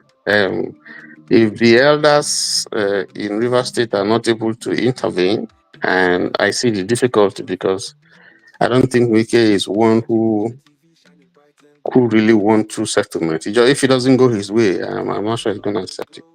Mhm. So in the next few weeks, we're going to see what Wike is up to. Probably go to court, and we'll see. How because the court appears to be his territory, a territory that he's very familiar with. We'll see. They are building houses for the judges now, so obviously there must be a time of scratching their backs, isn't it? Yeah. And then they increase their salaries by 300%. Well, that's not Wike doing that. Well, it's still part of the whole game. It's a dot in the circle. If you understand, it's part of that circle, though. And yeah, but we'll also see. I don't know what the position of the federal government is in all this, because now you now have. I think Fubara just wants to prove that he's the governor, and that River State, he's the chief executive, and he has the power there, because now APP is a relatively unknown party. And so, and I'm sure it just, if you like, is an SUV, special purpose vehicle, to make a statement that he's in charge. And I think that statement has been made. Yeah. Yes. This is not the first time. If you cast your mind back, after the 1999 election in Abia State during the time of Ojus Okalu, in 2003, the same issue appeared when Obasanjo didn't want him to come back. Ojus Okalu did the same thing by moving quickly and swiftly into the PPA. PPA, I think, is called the other party. And he won election, and both the assembly, whatever, cleared everything. So it's not something new, calling them a special purpose vehicle, whatever. Obviously, we know this is APC and PDP will call them the APDP, right? APCDP. But so this one is now AAPPD. Man, too much peace. Or you call them A-triple-P-DP. That's the best thing to call them. A-triple-P-DP. Because this is 101% Fubara's PDP. If the campaign was to be anything, because even since Fubara at some point has actually voiced out his frustration with the PDP. So if not that, if he leaves, his seat is going. He has given them the golden bullet to actually, expose his orifice. If not, he would have gone to APP and asked them to go and do one. But he's not doing that, obviously, for obvious reasons. So the point is nobody knows what the federal government or what federal government stands on it. But from all indications, it appears the federal government is supporting Wike. If not, if we go by what Asari Dokubo said in the early hours of yesterday, if a helicopter is hovering around his house, ask yourself, if the helicopter is not from the state, obviously, it's from the federal, who authorized that to happen? It must be from Abuja. So the federal government is actually not folding their arms and looking at River State. Or do you think they are doing? Well, I think if you go by the pronouncement of Asari Dokubo, it was belligerent. It was, and we don't want that. I don't think the nation can afford that type of militancy in that region anymore, because we've gone past that. We saw the disaster which that region experienced and the cost to the nation. So Yaradua had to bend over backwards to restore peace in that place. Ordinarily, if you go by the things that happen, some of those people are supposed to be in jail. Exactly. But yes, but I think that because of the very sensitive nature of that region and the cost and the implication, this is something that can drastically affect the nation's revenue, peace, and create. We've not done with the fight against Boko Haram, ISWAP, and all that, and all the insecurity problems that the nation is facing. So to add this to it would be a disaster. The military is overstretched, and there's so much money is going in that would have gone into other areas of development. It's going into security, and even then, we're still having a big problem with it. So I think that yes, the federal government is right to survey. I mean, the president doesn't even need to instruct the security agencies to do their job. At that stage, I suspect that any military or security agency worth its salt would try to do surveillance of that area, see what is going on, and then be informed as to what necessary step to take. So I think that was what. If I take your argument, I would rather think that is a failure of surveillance. If the surveillance has to be done in that brazenness with openness, what we call the show of force, that's what it is. It's no longer surveillance. Because if you think threat is going to emanate from here, it should have been in your risk folder that you should have dealt with long time ago, having intel per minute. It's just like when sometimes you see them in some serious countries when they fight terror, that before something happened, they go ahead and foil it, right? And without even happening, you wouldn't see. The only thing you will see when you see police arresting people, but it's something that has gone on for so long. But just to come and fly, obviously, what do you think are in those houses? Chewing gum or pepper soup? Of course. You know what is in there. We see them, what they call the armies, every single day. They make videos, go to his page with his men. You know what is in there. So the intel probably should have been better managed. However, before we call it a quit this night, this is Bauchi State Governor who left his state, went to Rivers, because you recall that Wike threatened that anybody who interferes in any Rivers State activities as regards to him, his own state is going to burn. It appears this governor who went there today to see the swearing in probably was looking for trouble. You know, kind of. If you want to do your worst, do your worst. Let's listen to him. Thank you very much. The state is run by PDP, but not controlled by PDP, unfortunately. This is the problem that we have found ourselves in as a party and as governors. The governor of Rivers State is our vice chairman of the PDP Governors Forum. And of course, he is still with us. He's still a PDP man.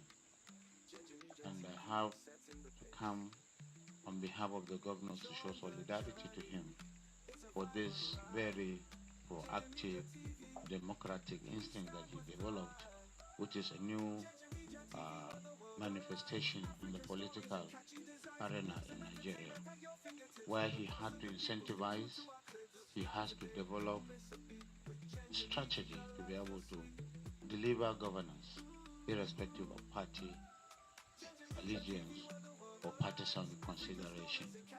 He didn't have the structure of the party in the state for certain reasons, and he had to go out and make sure he allows other parties to participate within the political space so that there won't be any vacuum.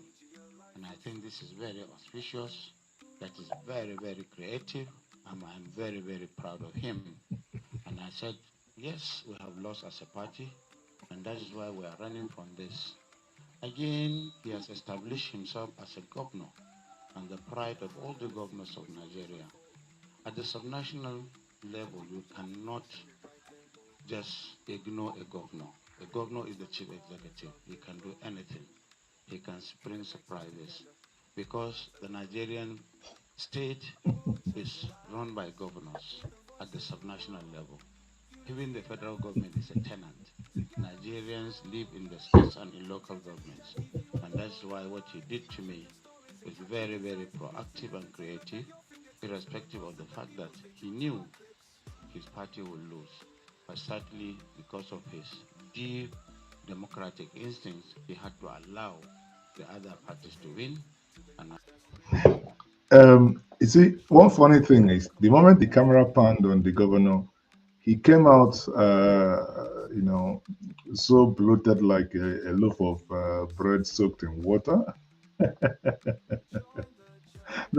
found that so funny.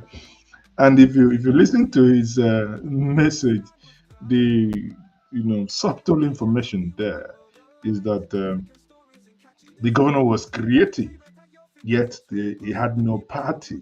His party did not participate. You can see that it was an agreement, a subtle one. Okay, we didn't have any, we don't have candidates, but we won the election. Don't you agree with that? Yeah, I think whether you like it or not, I think it's obvious that there are people who are prevailing on the governor not to leave PDP because River State is critical to PDP. And so I'm sure they kind of, secretly are supporting him. But nobody wants to. I heard before, before I came in the platform when you were talking about what Fayoshe said about Wike and all that. Don't look for Wike's trouble because you'd be cutting big trouble, big time. So I think it's very likely that they're careful, dealing with River State. Underneath, I suspect that, in fact, to make Fubara the deputy Governors Forum chairman of yes, yeah, Governors Forum, yeah. It's also yes, yes. I believe is a way to slight to slight the big man, the Godfather. And I think he wasn't kind to them because the warning that he gave that, listen, if people are meddling and interfering in the internal affairs of the state, and therefore if you do that, then I have every right also to interfere in yours. So again, it's all this struggle. But I think you look at it, I think there's a tactic support for for Fubara, letting him know, and a covert support for him, and letting him know that yes, we are behind you. Go ahead. And I think he was also able to mobilize some of the militant groups right down there, and then of course he has the money. So what else? He's on ground. He has taken control of the grassroots, which is critical, for 2027, because again, he wants to. Someone is trying to make sure that if they can't impeach him, then come 2027, he's not going to be there. And so what he's doing is probably building up his own structure and his own people, and the grassroots, the local government is critical to realizing that objective, because they have subvention directly from the federal government. So the local government chairmen have money with which they can also build up their structures superintended by the governor. So because he has a reoccurring monthly allocation at IGR. Yes. Obviously, Wike, I don't know if Wike will be getting as much as he's getting as if. I mean, FCT minister, I don't know, but I think for the first time now, FCT minister actually has his own budget kind of expressly approved. So whatever they do and how they get money, so it means that the support that if you base this analysis on handouts, we may see supports to Wike may begin to wane. Exactly. Obviously, because that level of, as there is an adage in the street parlance in my area that says, "Ebe pump na baka na echinye bucket." That's where the water flows, is where you go and put the bucket. So if water is flowing in River State money, going into all these kind of shenanigans, not necessarily the real governance that these monies are meant for. But obviously, people are happy. There was a video I played where the guy said, "Well, you guys are now going into opposition. When we were in this place, they would tell us to mobilize 20 persons and 15,000 naira. So they pay 15,000 naira, you mobilize people, and you pay those people either 5 or 7,000, you pocket the rest. So it's business." So it appears in this case, if these militants now, because you can see it appears all the militants are now speaking for the governor. Yes. Now who get money, now who get contract. Yes. So yeah, it's I mean, he who brings cola brings life. That's what they say. Fubara has the cola. so he brings life. He has the yam and he has the knife. Yes. So people are going to gravitate to him because he has. Well, Wike cannot spend. He's a minister. He's a minister. So he's under the at the whims and caprices of the president. So he can be kicked out anytime. And then there's a limit to which he can use his own personal resources to fight this battle. The governor has the resources supported by the local government. So, and then they are on the ground. Wike is in Abuja. The only thing that the governor doesn't have is that he doesn't have the police.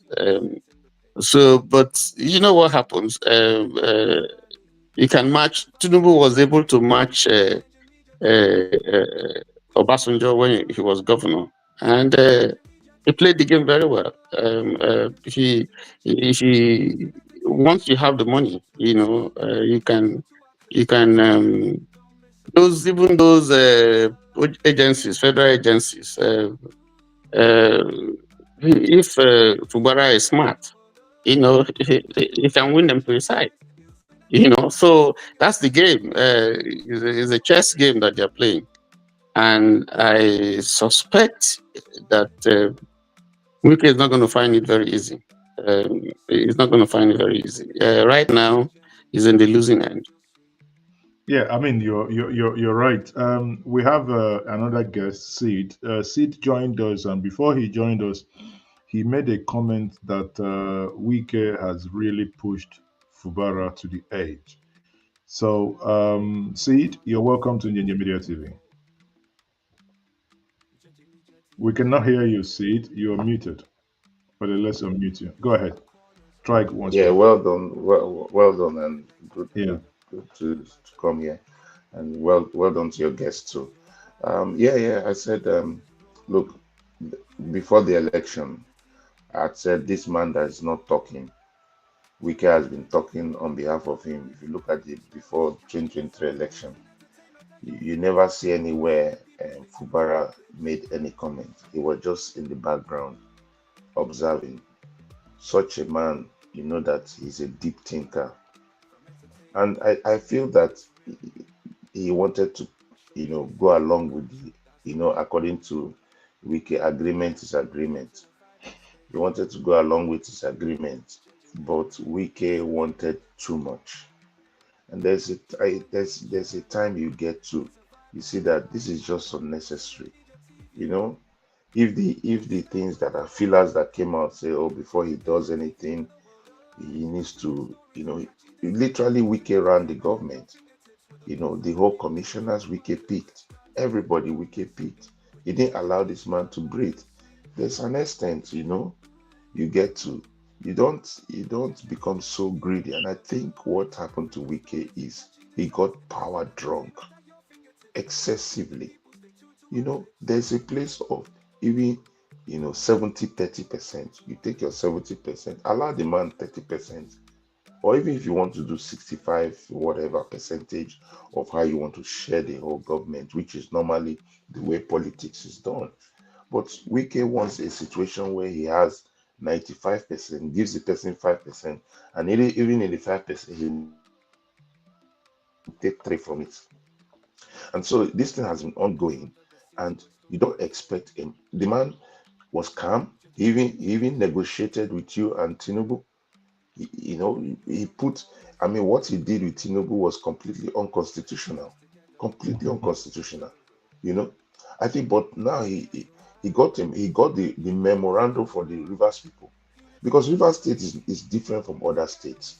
Rivers State is not a state that has monopoly of one tribe. It's not like that. Rivers State is just like, is a microcosm of Nigeria. In Rivers State, you have almost like 150 or 120 ethnic groups all locked into that space. All right. Of course, we have the dichotomy of the riverine and the upland.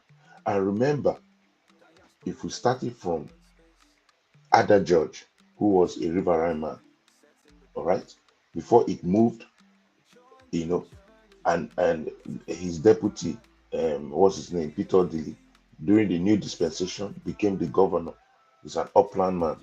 Then they handed over to another upland man.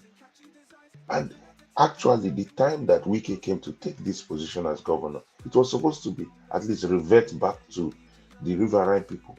But Wike and the instrumentality of the federal government through Mama Patience insisted that he will be governor. All right. And because of the shenanigans of the previous governor, Amechi, and the APC. But at this moment, you have won this. You are angry that you are not president. Okay, you have made a deal with the Tinubu to give the federal government, like, yes. Why do you want to put the governor under this kind of duress? And how do you think the warring lords, and if you look at those warring lords, where are they?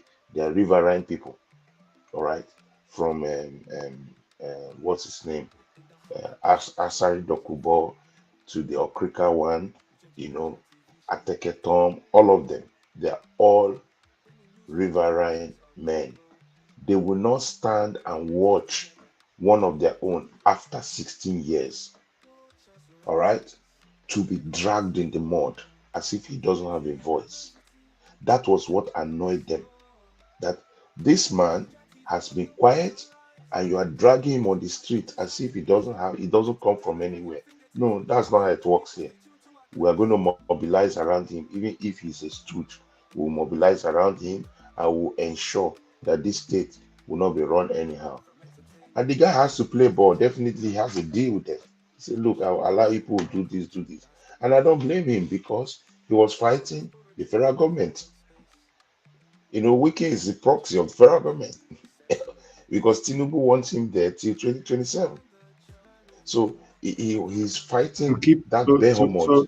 so to keep the PDP on their toes and keep PDP distracted, correct? Yes, to keep PDP on their toes, keep them distracted, and he has the structure, as it were. But now has that structure is basically muscle. And who are the people that bring that muscle? The same men that are deep entrenched in the creeks. They are the people that bring that muscle. That So you mean is the truth. And when they say this is how it will go like that. And they are with the governor for now.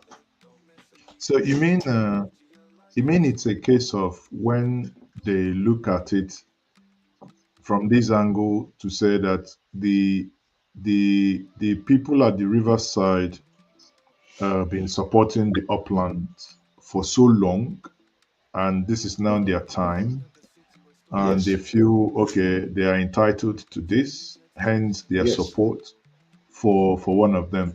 Now, what Yes. about this? We have another guest, Jerry. Jerry, you're welcome to this conversation. Thank you. Okay, so but let me quickly throw this in here, and there is a comment here from Amaka. Emeka Anene. He says, Wike might be working with Fubara behind the scene just to bring down Tinubu. It might be a game. I mean, some will say it sounds like conspiracy theory. It's a Let me start conspiracy with theory. Jerry. Jerry, do you think that this could be it, as opened by Emeka? Do you think that that could be a case of this guy working, Wike working behind the scene for Fubara? No, I don't think so. I think this is the end of Wiki. Wiki should be buried in a deep soil now. He should be ashamed of himself. The turn of event. The main thing here is that I was so proud with the guy being able to swear these guys in tonight, and based on what has happened, it has been dusted. The whole drama has ended. What we want to see people come in there, take over the government and rule. The so-called structure is destroyed. It doesn't have no more structure no more. So whatever this guy, whoever Emeka is saying, I don't think it's true. Wike is, he should be crying by now. He's gone. His chapter is closed. What Yeah. what informed your position that Wike is crushed? Recall that yesterday there are hundreds, if not thousands, of people protesting in Rivers State. These are the pro Wike's group. Today there are people on the streets also protesting. That's the pro Wike's group. Tomorrow morning, if not, no, this morning, actually, maybe about 6, 7 hours from now, either the tension would be in River State as people, let's say by 8 o'clock, when these local government chairmen will be heading into their offices. Don't you think that the Wike's group may not be sleeping as we speak, that they may be planning to ensure that there is commotion and confusion in River State of the same man you think is buried? Maybe the sand is sharp sand, what we call this, not mud sand. My brother, I think let's take it back 2 months ago or 3 months ago when we had this riot. The whole Nigerians came out, rioted. The government is not doing well. The people are in hunger. What happened afterwards? Nothing happened. As a student union activist, we rioted and rioted. Nothing happened. They will riot. Let them go ahead and riot tomorrow. They do it 1 or 2 weeks. The whole thing will end. The only thing they can do is to go to court. Let them go to court, and the court will still, vindicate Fubara. Fubara has done the right thing. That guy has sense. Whoever that is advising him knows that guy, is making a headway to help to liberate River State people. The entire state should be very happy. Wike gave them money to riot. Let them riot. After 2 weeks or so, they will riot and they will all go to their home. The money will finish and they will all come back to the square one. The government is formed and it should proceed. Yeah. Okay, thank you, Jerry. I think differently. In my opinion, I think Wike still he has federal might. All right. If you look at the body language of the president, that's how you know it. The president wants him there. The president has withdrawn the police. All right, so that there's anarchy, and Fubara used the same principle that this man in Anambra used in Gige. You have to use your local militia or your local vigilante to create security for yourself. And that's what the riverine warlords have done for him. And so he has to ensure that those guys are well compensated to be there. Now, Wike has the strength of the courts because the courts in Nigeria have been corrupted. So Wike understands that if I go to the courts for anything, I get what I want, especially the federal courts. All right, state courts, Fubara has that in his control because the state apparatus in River State they actually don't want Wike's overhand. You see, so all the people Wike fought, the political leaders across the whether they are riverine or upland, they are not really with Wike. So, but Wike was using that federal might to create that control. But that has an expiry date. There will come the time that Jagaban will look at it and say, okay, look, how do I need it? How long do I need this man? I will tell him, look, just maintain, you are still in charge, do this, do this. You give him that, little, things for him to feel that he has not lost out. But Jagaban knows that 2027 after that, I don't have anything to do with you anymore. All right. So But I he's asked, still in line with what you just said now, I asked this question yesterday. I think Tony remembers this. What is it that Wike can give to Jagaban that Fubara cannot give? exactly. Now that's where the real politics is. That's why I'm saying that this is like what Tony said. This is round one. Round two now is Fubara to play that game of okay, Mr. President, I have the structure now, and I'm going to deliver that structure for you. Mr. President, I'll be happy. That's all that needs to happen. Mr. President just wants who is in charge of this structure now, and can this structure deliver 2027? All right, because that is his interest. That when I come for my re-election, I want River State block vote. So if Fubara comes and say, I'm the new sheriff in the town, give me security, give me backing, and I'll give you 100% support. My guys are in charge of this structure now. You are going to get it. APP or whatever is just a special purpose vehicle that we know it's an open secret. It's a special purpose vehicle. Don't worry about that. The most important thing is the voting structure. Once time comes, that voting structure comes into your presidential election. President is happy. You tell the man to calm down. So, as it stands now, all right, that is the next play of this game. That's the next play. That's just where it is. Whoever can assure Mr. President of structure. So, what has been giving this guy strength is that he feels he has the structure, all right, and that structure has been overpowered due to the elements in River State, like Asari Dokubo and all that. They are the elements that are holding that structure. They are the muscle on the ground. And Mr. President has to think very well. Like, I need all these guys on the ground. So, Wike has to look for a real, either a big loophole in the legal system, which can be very difficult to find now, and trying to assure Mr. President that, look, irrespective of anything, I can deliver you Abuja, which I don't think he can, and I can try and deliver you or disrupt something for you for River State. So that's it. That's where Fubara needs to now play that gentleman. He should use his other nature. This one we just saw now, we had not seen it before. He should go back to his gentle nature, talk to the president, tell him, President, don't be afraid, don't be worried. You have River State. That's all president wants to know. All these things. The president's aim is that he doesn't want a situation that in 2027 he has only 12 states.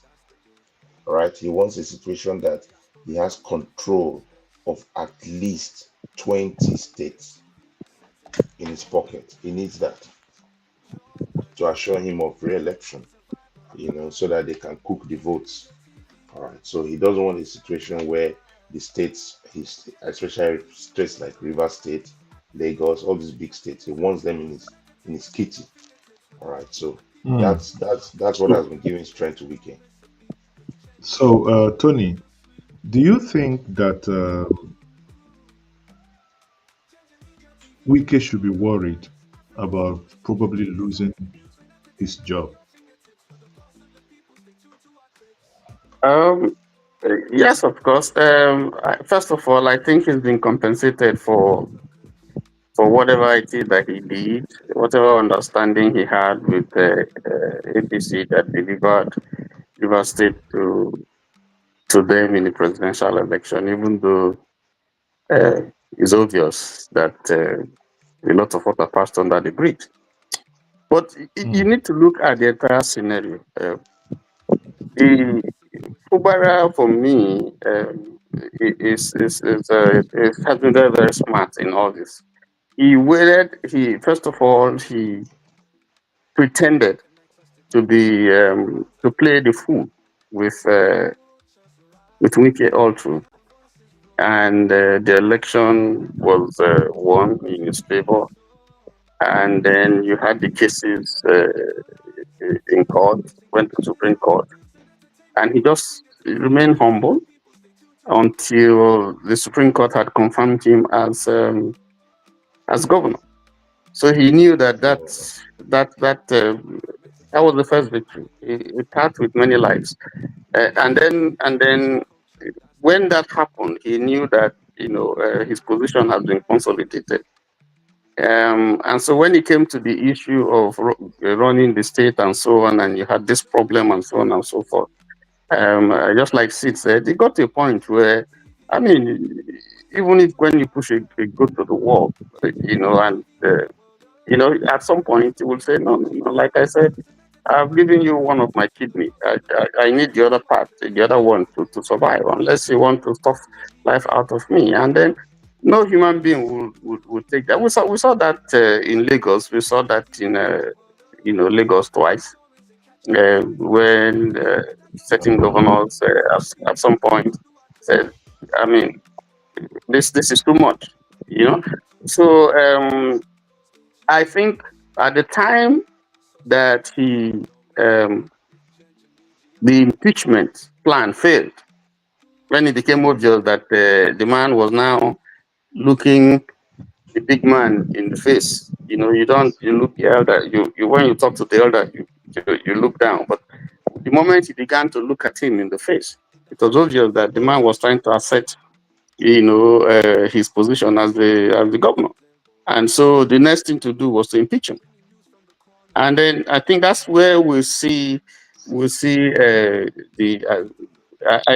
my respect for Fubara, started carefully observing him, because at some point, that was the point he said he started his own, if you like, politics,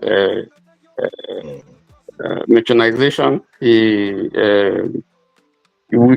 hear the things that he did, the attack on the assembly, and all the things, went to court.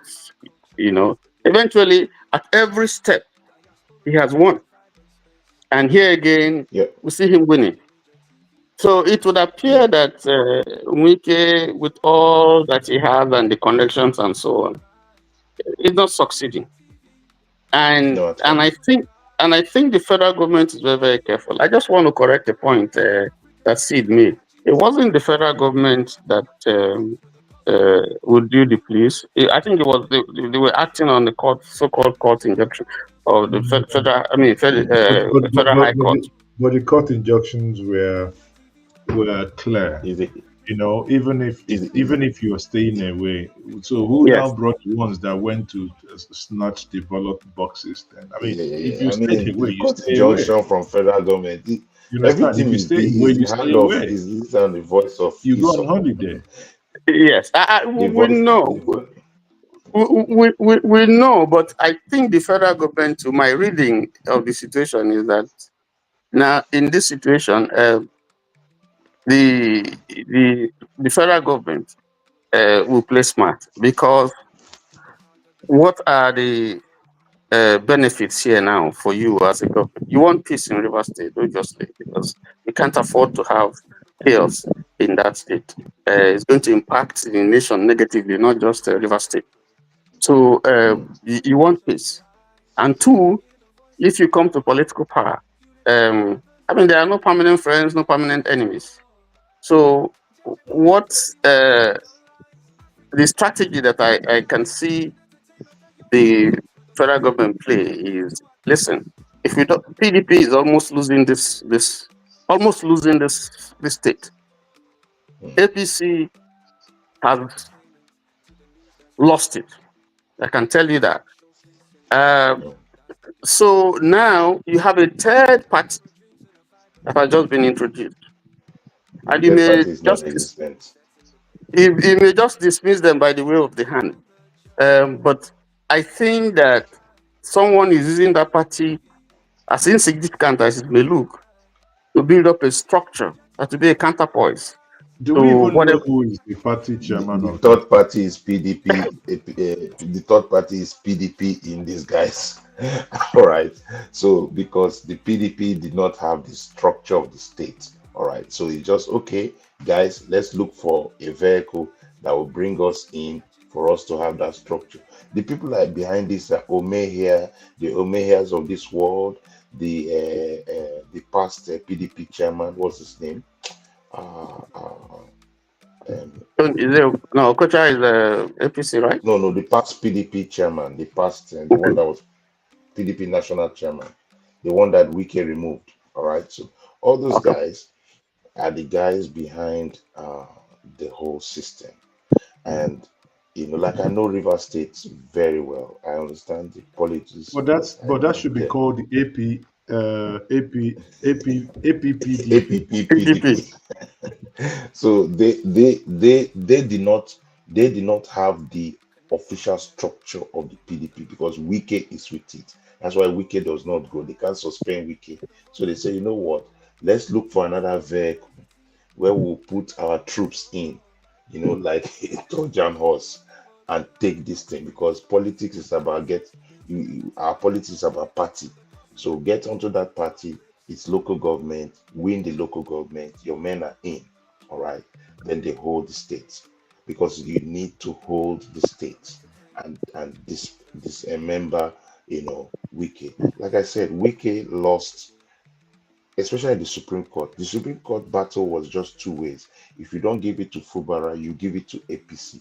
And Wike did not want that because giving to APC meant that giving the state to Amechi. So they felt that it's better to deal with the Fubara guy. So let's allow this election pass through the Supreme Court. Now, one thing that Wike did not do very well is to learn from Jagaban. During the time of Ambode, did you see Jagaban fight him on the street? No. Jagaban decided, I'll keep you quiet. Do your 4 years. When it is time, I will change you. So Jagaban did not have to come and be dragging on the streets of Lagos. So, but Wike doesn't have that level of composure. Wike doesn't have that level. Is operating as if Jagaban left Ambode. You get me? Ambode a good man. He said, yes, a good man, but he doesn't understand politics. That was the statement. And when it was time, he didn't give the man the ticket. Just as simple as that. He brought in Sanwo-Olu. We are all here. So Jagaban plays that long game. The only thing is that Wike pressured him to make critical mistakes. And I don't think Jagaban will make that mistake again. The mistake of telling the governor to sign an agreement and this, that was just constitutional problems. And I think the lawyers behind will say, no, sir, I don't think this is the way to go. So you just allow it play out, work with whoever the new horse is, you have to work with him behind the scene, period, to create peace and to have that person with your structure because he wants River State. irrespective of whose source is driving it, whether it's PDP that is doing it, APP, whatever it is, he needs that person to be in his camp. That's You what know, matters. I asked about who the party chairman is, the APP chairman. Now I think I own this. I now call them the APPDP or the A triple PDP. You know, the A triple PDP. There is a triple P, then DP. They bargain this thing. The chairman was So they ask him how much you want. They tell him exactly, how much he but wants. They give him his it's vehicle. interesting Finish. actually. It's an interesting development because when you look at who is the party chairman, I think because the understanding who the party chairman is would also, make some Yeah, secondos. clarifications Yeah, as the underhand game. Someone here said that that's Uche Secondus. I do not know, but I just googled here. What I can see is the chairman of the part. Oh, sorry. Some of the actions. Some To some, the Action People's Party (APP) is the surprise party of just concluded Rivers State election. The ex-national chairman. So there is someone called Nadi Uche Nadi. It's been mentioned in a couple of this thing, but not necessarily that. So I don't think I can confirm to us that that is Uche Secondus. We have Barrister Uche Nadi as the chairman. In some publications, it says an ex-chairman. So either way, there is an Uche in the party, in the party chairman, whether it's Uche Secondus or Uche Nadi, It's you know, just vehicles. These is a things game. are Exactly. businesses. It's a game. A vehicle A because a vehicle party that using just came. Yeah, a party that just came few months ago cannot just sweep local government elections. no, It that's just that's that's where you get it wrong. The party is not didn't come 2 months ago. The party has been there because I know there's been a when I long mean time. There's been a long when I time mean parties were registered. But what you know is yes, I that know. these politicians have parties in their pockets. They have parties. They just Not pick one, not one and two. say, let's use it. And You both major parties do it. All right. The know, APC has their pseudo parties. The PDP have also their proxy parties. All right. So what the PDP did was, why do you think Bala Mohammed goes and starts showing himself in the camera? The truth is this: the only way to have defeated this man was, don't fight him through the party. Don't create that dogfight. No, just go on a vehicle, put your men on that vehicle. You need to just deliver the structure. And they have done that perfectly. And they don't want this injunction because this man gets court injunctions very quickly. He gets it overnight. So that's why when a man is studying another man and seeing his politics, you have been with him for a while, you know his modus operandi. So he knows that by Monday morning, Wike has got court injunction to stop, swearing in, and before you know, federal government will activate police to block all the local government council headquarters. So those are the things he needs to preempt quickly so that these guys will start their work, people will move in, and then, but you see, two mistakes from Wiki. One, you wanted an impeachment, then you made your people cross carpet. That was already a problem. For that cross carpeting, it's already technically a problem. So there's a lot he was doing. Even when this man wanted to agree, he agreed to some of the terms. He brought some of your men back. But so I don't think Wike wanted 100%. You can't do that. You have to. Even when you brought your men back, you lie low. Wait for him in the next election. Don't talk. Let him run it. Let him run as he wants. Just hold your structure.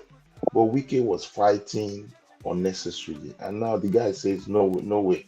I'll completely take out that structure from you," and you know, and that's it. So unfortunately, Wike has only maybe one or two moves to make, which is the courts and how to appease his boss,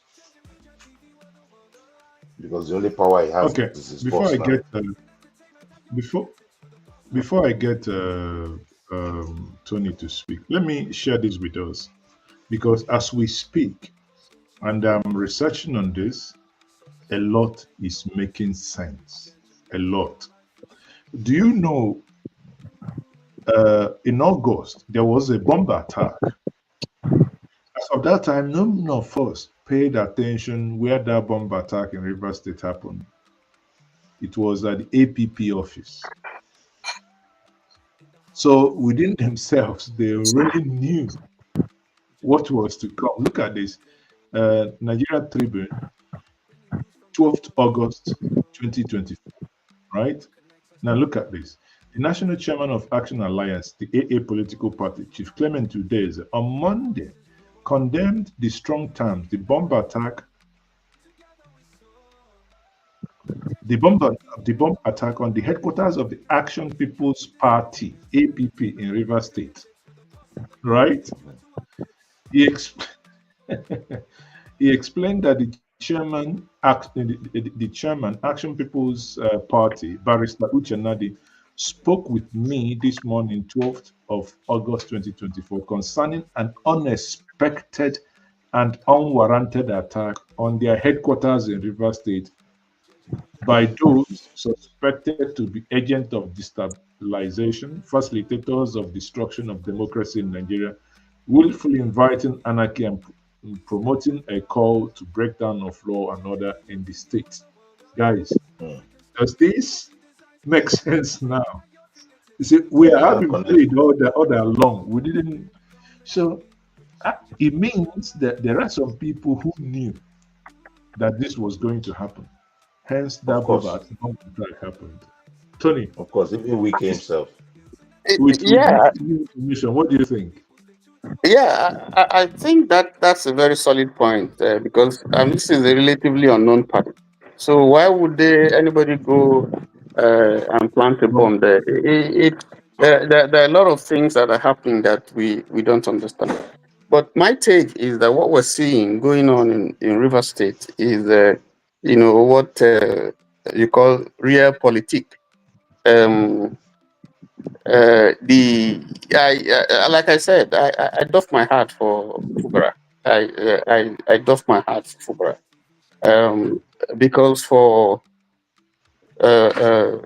what we see here going on, everything that Nwike has done, Mm. uh, Fubara has succeeded in dismantling. Like I said, it just took Nwike's thing, so it just took away Nwike's thing, and I think that And Wike has no network. no No network, network coverage. no network. So so every whoever is behind him, whoever is behind Fubara, I think is actually playing the politics along with Wike, because if you give me Gragra, I give you Gragra. If you want us to ruffle, we will do it. But if you want us to take things peacefully, we'll take it. And Wike has never ever, I'm not sure he has ever had that kind of challenge. Because if you Mm. see the way he carries himself, his pontifications and all that, me, I will do this, I will do that, I will do, and all kinds of things. It's as if nobody can do him anything. So now I think he has someone who is standing up to say, listen, uh, uh, uh, I give it to you if you want peace.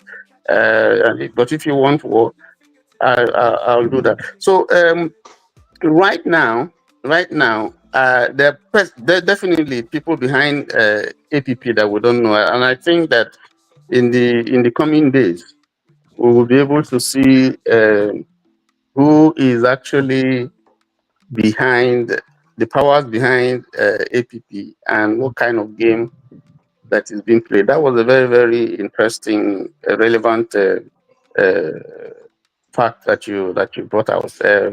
APP is not.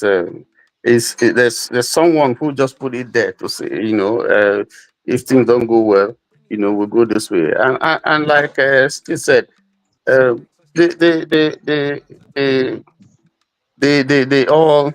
I mean, in Lagos State when Tinubu was governor, many years back, and Obasanjo was trying to capture Lagos.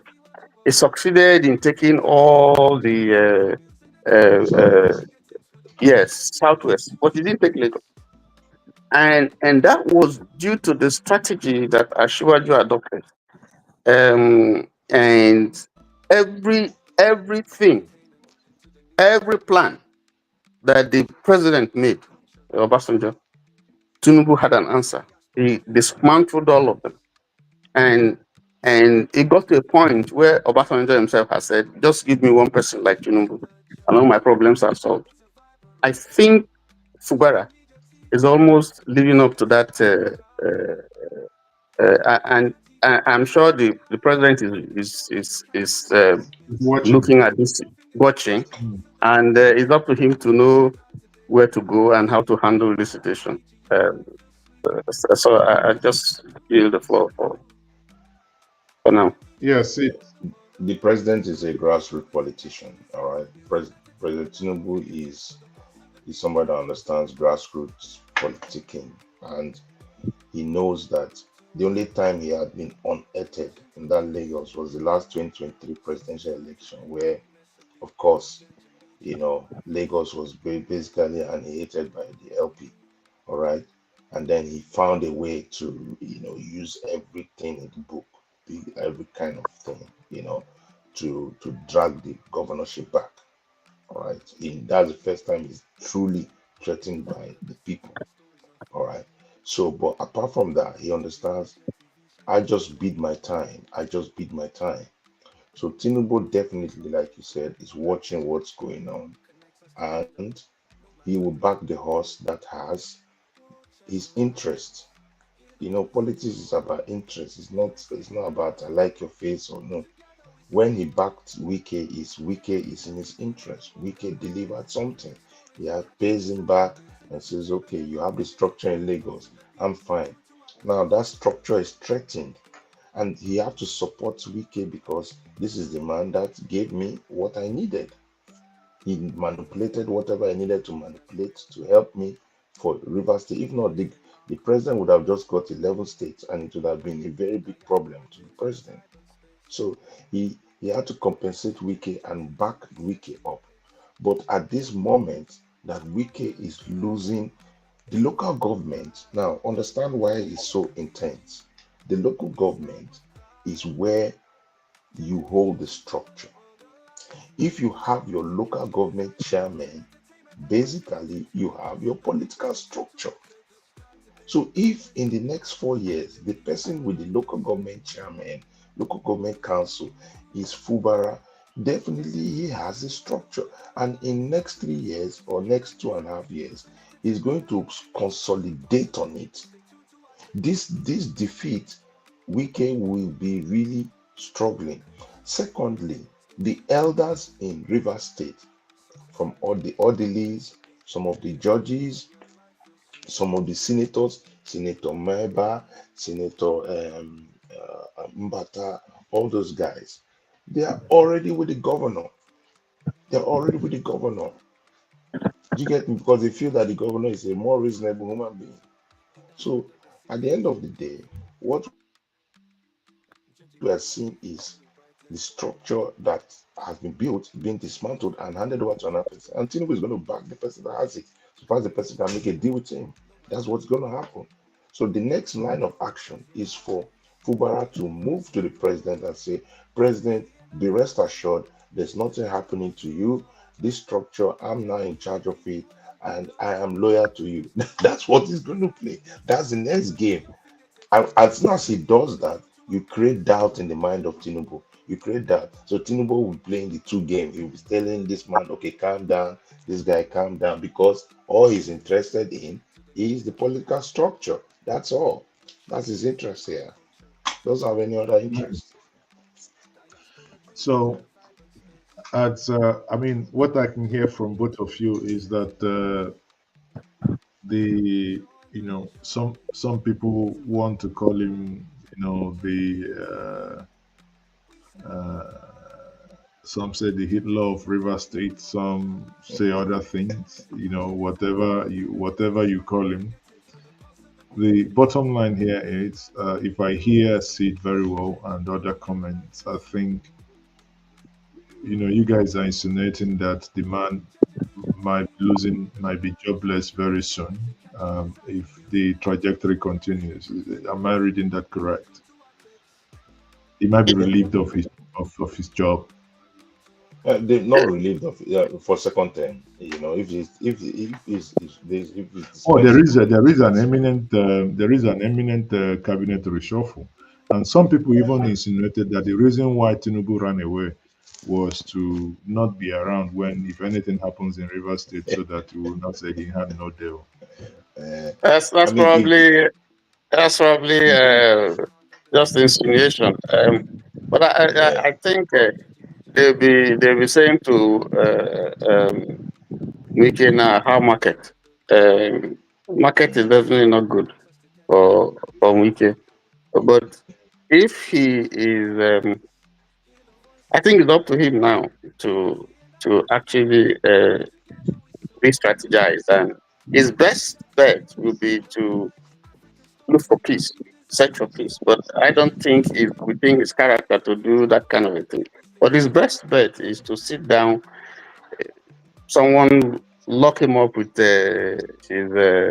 his son, and say, listen, for the interest of peace in River State, you got to move forward. You it's give not going me, to happen. scratch my back, I scratch your back. Let's do it this way. Let's do it. I mean, it happened in Lagos State. Um, it happened in Lagos State with the present governor, because after the exit of Ambode, and the lessons learned from there, I think they would have been tete-a-tete. The big boss would have said, "Listen, I don't want this type of a thing to happen again. So this is how we do it. You scratch my back, I scratch your back. Don't disturb my political, my structures. You got to let this be. You got to let this be, and I'll give you a free hand. But you won't cross this line. If you do so, then we are going to be at dagger's throne." So I think at some point, um, uh, and I expect the PDP. Unfortunately, PDP is in tatters. But I saw in the swearing in, I saw some big whips in PDP right there when they were swearing APP. I saw some big It's whips there. APP PDP now. It's APP Yeah. PDP. I told you. So I am thinking that at some point, maybe reason will prevail, and I say, listen, you can't win this battle, Wiki. Yeah, don't let this boy mess you up. You've done well, quote and unquote, and this is your son. Even when you finish fighting, you still need to judge up. Let's have a meeting of minds, and let's settle, see how we can resolve whatever is the contending issues, so we can move forward. That way, he will save face. But if you I think continue, differently. Do you think they can I think actually still differently. reconcile? No, no, no, no. I I mean, think I think, differently. don't you think that they've crossed the Rubicon? They've crossed the Rubicon. For me, I think Fubara knows that he has crossed the Rubicon, and now Fubara is in control. You see, one thing with power is once you're in control, he's in control of structure. He's the governor. He has more years, and he's in control of the state assembly. That was a mistake.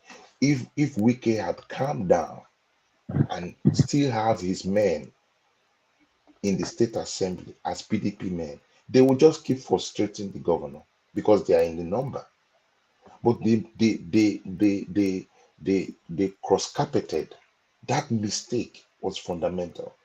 If they had stayed there, even now the governor will know that I can't remove these guys because he can remove commissioners, but he cannot remove elected assembly members.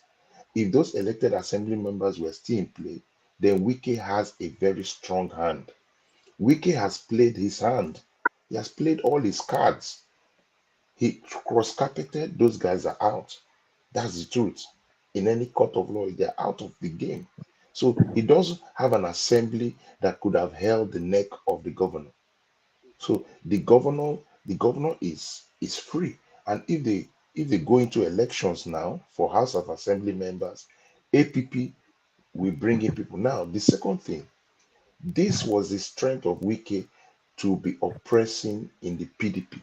Now the PDP will have more grounds, more muscle to say, we have unearthed him, we have removed him from his feet, so we can suspend him if we want. Because the PDP has not taken action on Wike because they actually had no structure.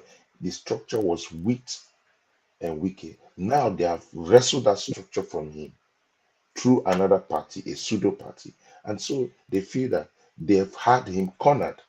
So they are not here to, they are not on the negotiation table again. They are not here to negotiate or please. They know Wike has lost, he has showed his hand and he has lost on those grounds. So he doesn't have any negotiation power. What's the only federal might? And federal might is give or take. The day that Tinubu says, no, I'm not giving you my hand again from the federal, he's out. He's out. He doesn't have any other card.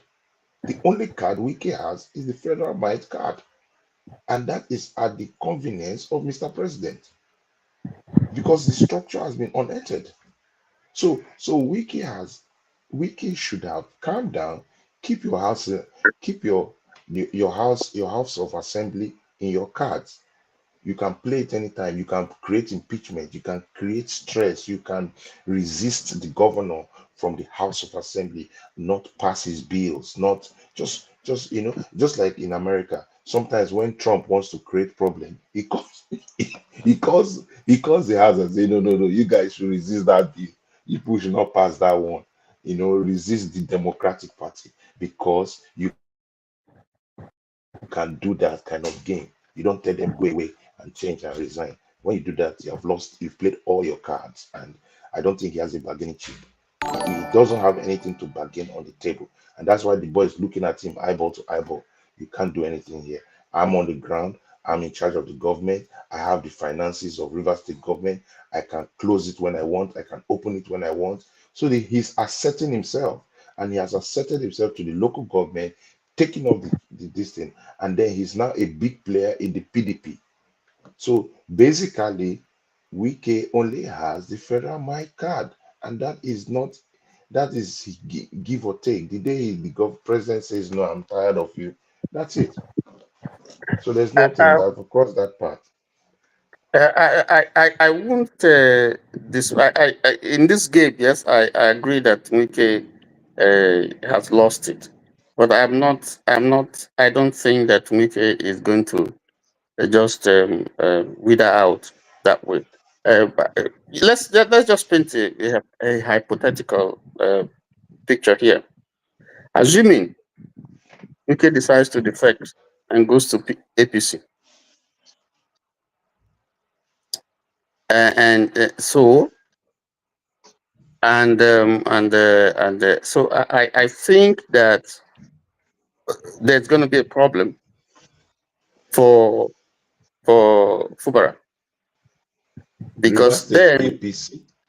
yeah, How? No, how would that be a problem? If it crosses over to APC, so now very likely, very likely, because right now he's speaking from two sides of his mouth. He says he's in PDP, but he's serving, in an APC government.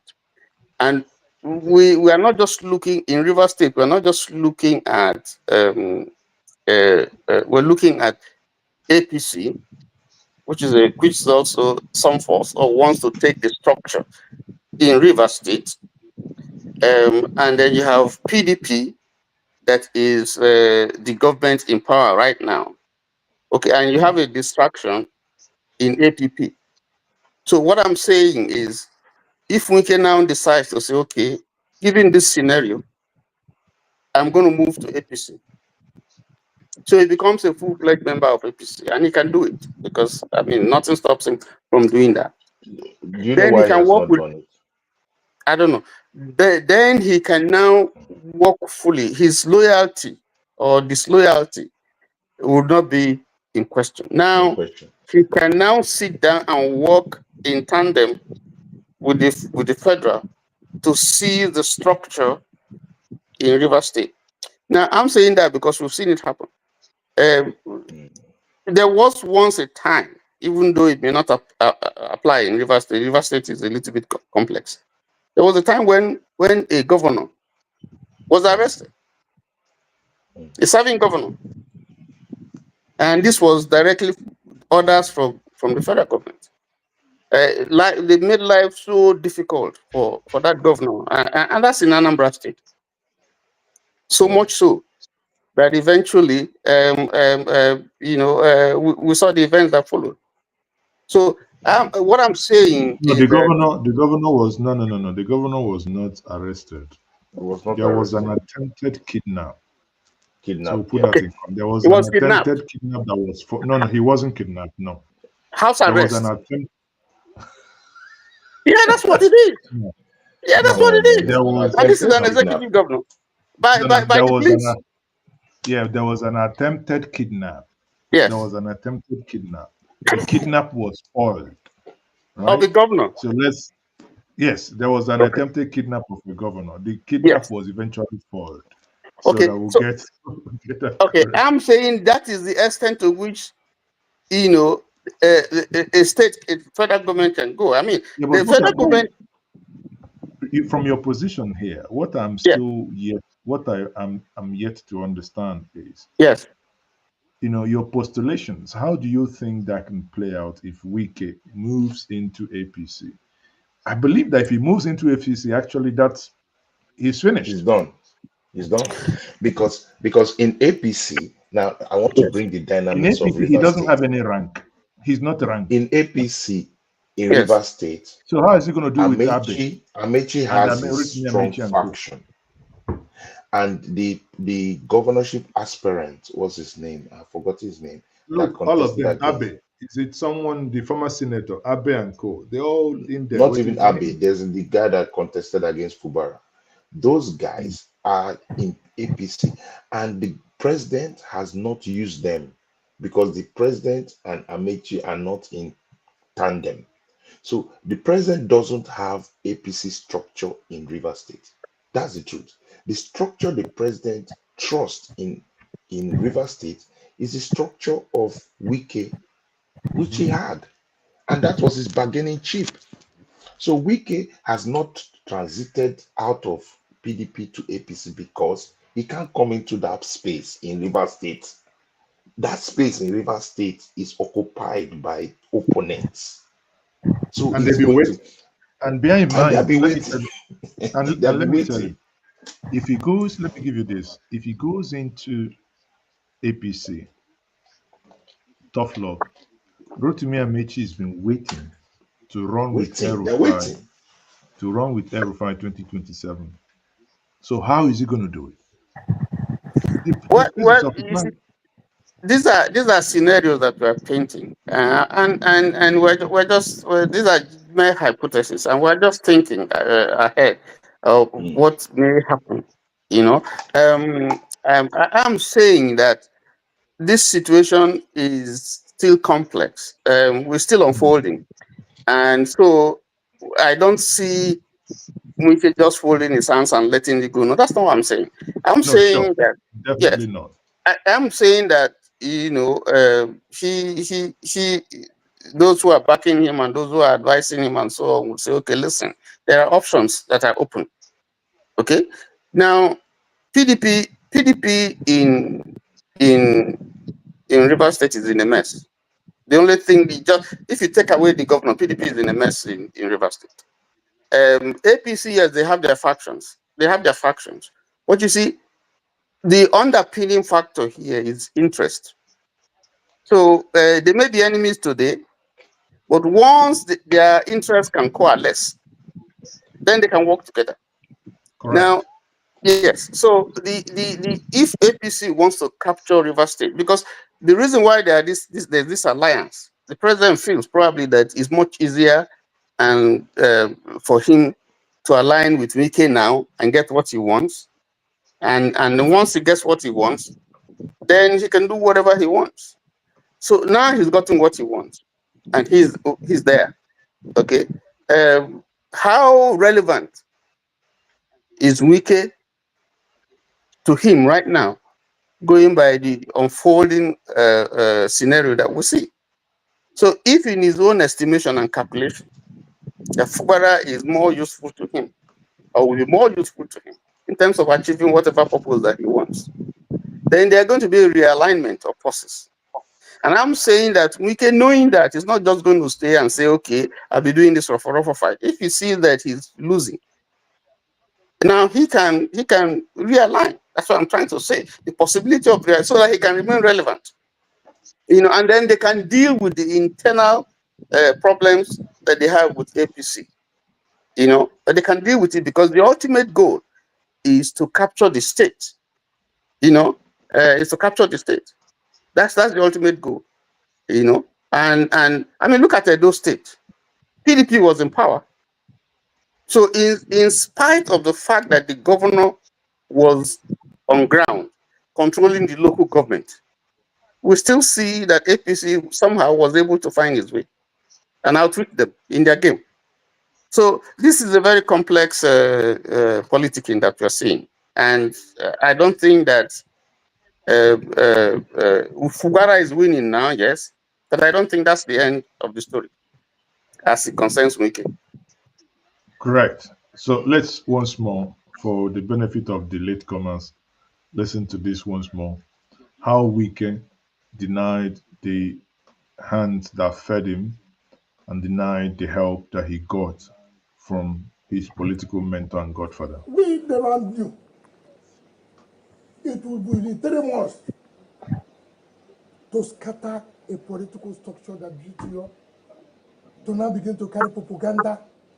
Oh, this, oh, that. Now, let me tell you know what is painful?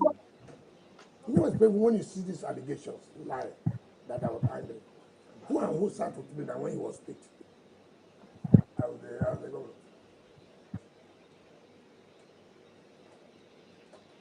Did he buy from?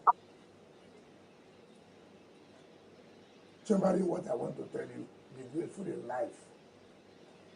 In all circumstances. Not that I'm not. No, I'm just saying, be grateful in your life, in all circumstances. Sir, I don't know that people bring politics when you are showing in great. No. Your Excellency. You see, any politician I see, or any so-called elder, and I see around such person, I see you as an English. No. Now, when he said any so-called elder, reference here the former governor. Nobody who is a gentleman, who is a politician that knows what politics is all about, will support that kind of thing. But we can't quiet. I told everybody, keep quiet. No? Okay, let me tell you. How?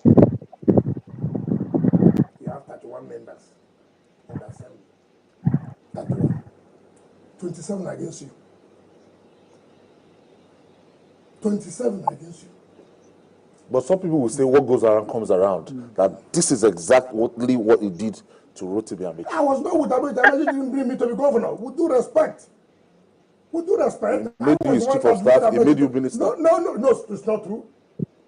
I was the one that led the work for Amechi to be governor. With due respect. In 2007, yes. Are you not aware? Are you not aware? Yes. Even making me a minister, he went back to National Assembly to disqualify me through SSS, yes? Yeah, are you not aware? Did he bring me to be governor in 2015? He fought me. Even as a minister. He made you his chief of staff.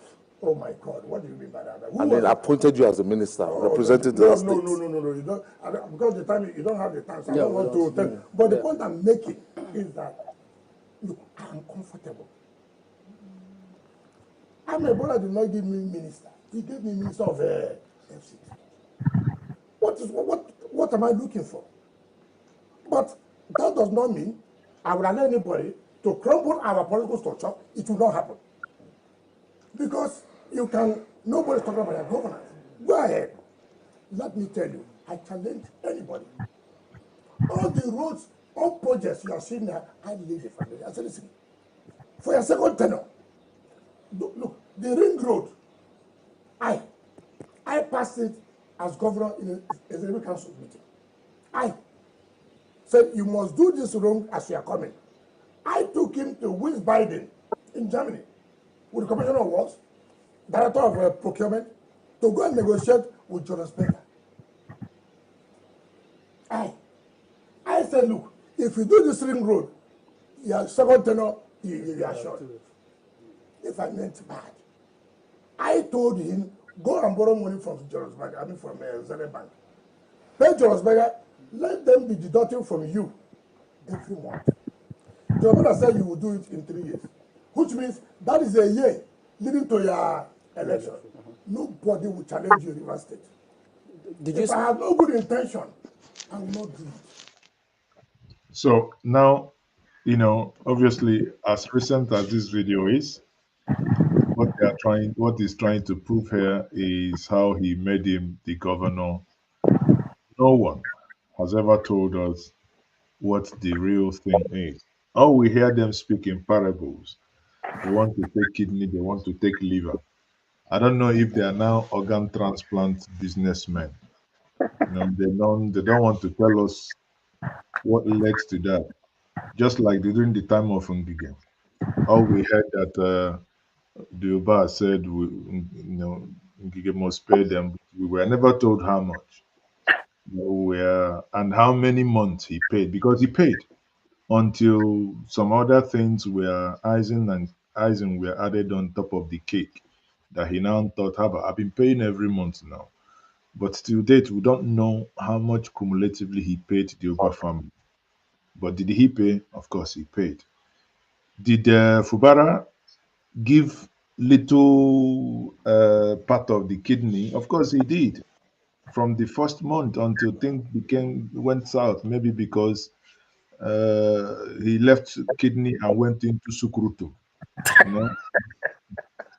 I don't know. So, so the guy is now shouting, "Leave my Sukrutu alone," and the Wahala started.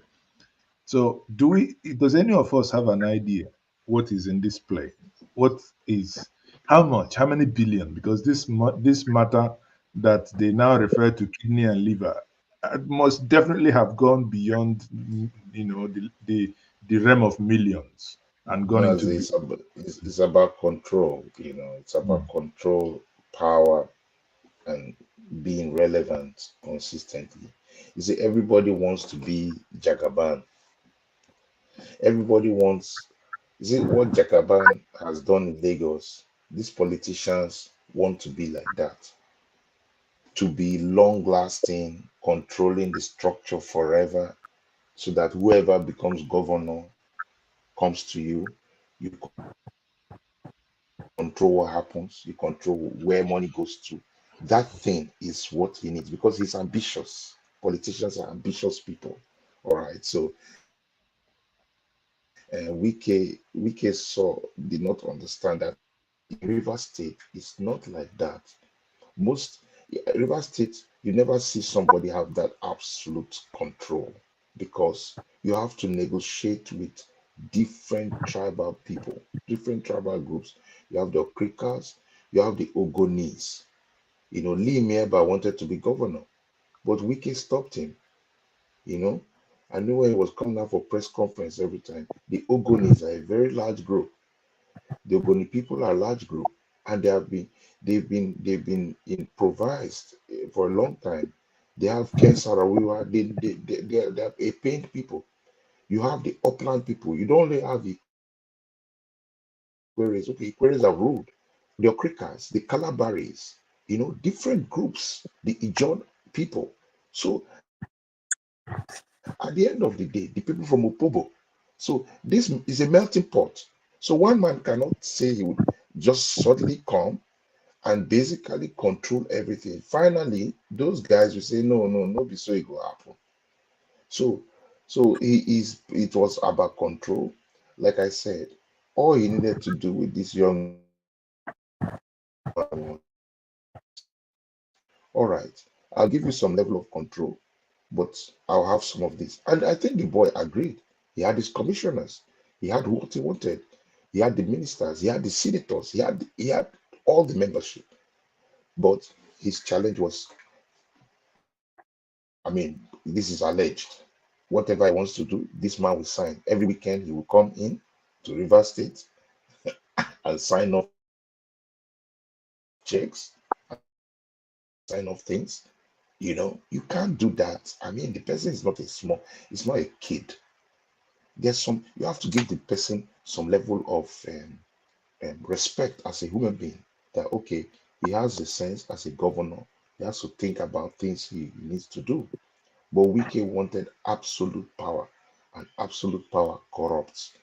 And I don't think he was fully recovered from what happened to him at Eagle Square. Is it Eagle Square where they had their convention, the PDP convention? What they outplayed him in that politics. And it shows me that Wike is not a good student of politics.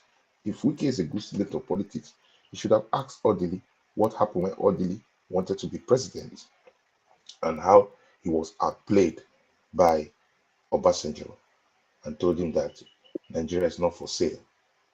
And even all the money that Odili spent across Nigeria and campaigned, what happened?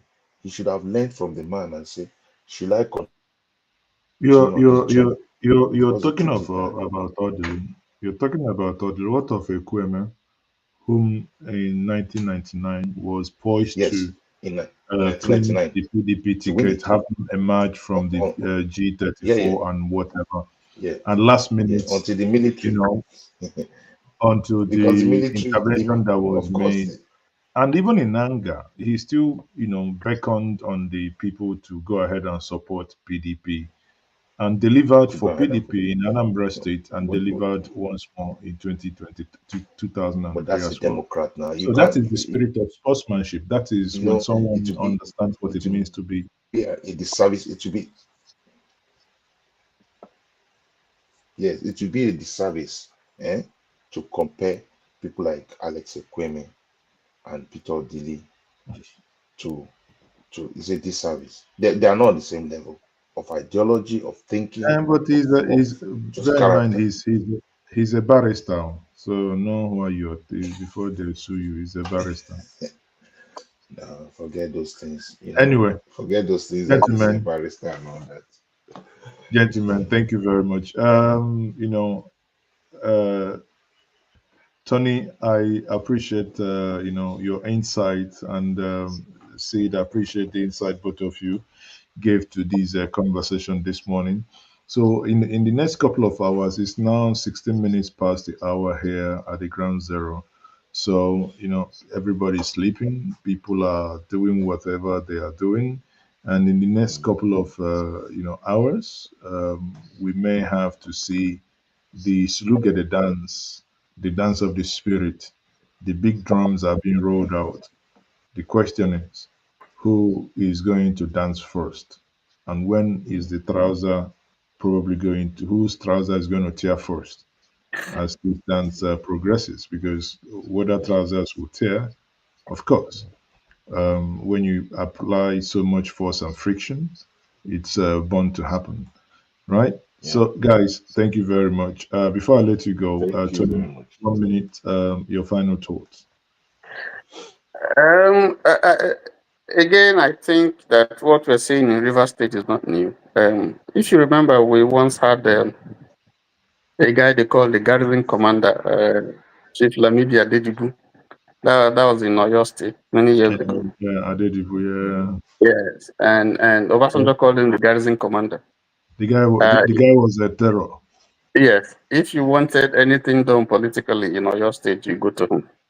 Hmm. He decides who will be governor, who will be senator, and so on. And you bring money to him, and he said, "You want to be senator? Yeah, tell you too. This one is not. This one can't go anywhere now. This man wants to be senator. He brought 3 times what you brought, and you are bringing this one. Okay, you go for local government. This one you go for here. So, and that's how it is. That's it. That's it. So so so Adedibu. so, so that's and nobody says anything. He said it. His word is his bond, and that's Yeah. PDP. Takes it. So that's been the politics. So realistically, if you look at it, Wike is playing that variant of politics, and it's been so. he's kind of looks like he succeeded in emasculating any opposition.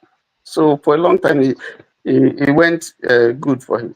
But I remember listening to Dele Momodu when he was talking about this Wike and Fubara relationship. And there were things that he said about Wike that made me sad. How Wike was treating Fubara, just like a small boy. And then if I remember, I think he did say that he told me, okay, this is not right. I mean, you don't. Now the man is a governor right now. You got to treat him with some uh, even though you were instrumental, quote and unquote, in getting him there. He's the chief executive of the state, and at some point, he will want to assert his independence and because whatever happens in River State, he takes responsibility, not make it. He's accountable to the people. And so, but this thing, because we have been sold this idea of godfatherism, I am, and on all that, he dictates and all that. And Nigerian politics has been given that kind of coloration where you have the big man, what you call the structure. You have to consult A, B, C before you do what, and yet you are called the executive governor. That's what is playing out here, and that's why in one of your platforms, I did say I didn't see this type of a thing happen in Cross River State. We've had counting from Donald Duke and Imoke and so on and so forth. And there's been some kind of stability in that state. I haven't seen, I don't know, I might be wrong, I'm not from there, but I haven't seen this type of situation being played out where a past governor is trying to lord it over someone, his successor, and to dictate how she should run, the state. They made the advice here and there, but that imposition, that zombie sort of policy, I've not seen it. So I think again that in the interest of peace in River State, because UK still has his men there, they are aggrieved. And the kind of politics that we play in Nigeria is do or die kind of thing, because it's winner takes all. I think at some point there will be a need for people to come down, sit down, and resolve whatever it is. And the role that the federal government plays in this is critical.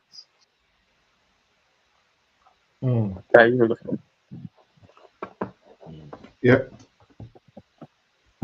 Yeah, I think what my brother said is very right. Peace must prevail, and I want to say that the governor has done what he needs to do, assert himself. But at the end, bottom line, it's about the people. In all this, all right, these men keep playing the politics behind the scene. They're moving the moving parts and all that. Sometimes I just feel that they don't consider the people at all in all this play, whether it's Fubara, Wike, the federal government, and all the warlords. They need to know that democracy, first and foremost, is about the people. It's about the people. It's about bringing real development to the people. Just imagine this is almost 1 year plus of infighting to assert control. And what are they fighting for? The resource of the people, the resources of the people. So it's I know, yes, we get intrigued by the political games and all that, but you see that at the end of the day, the interest of the people is the most neglected part of this whole thing. The people are suffering. The people need jobs. The people need good infrastructure. River State has a lot of finances. River State has a lot of money. Now, this money is all plugged into political control. The amount of money that has gone for political control will amaze you. All of them will be in, they call it security votes, security funds. All right.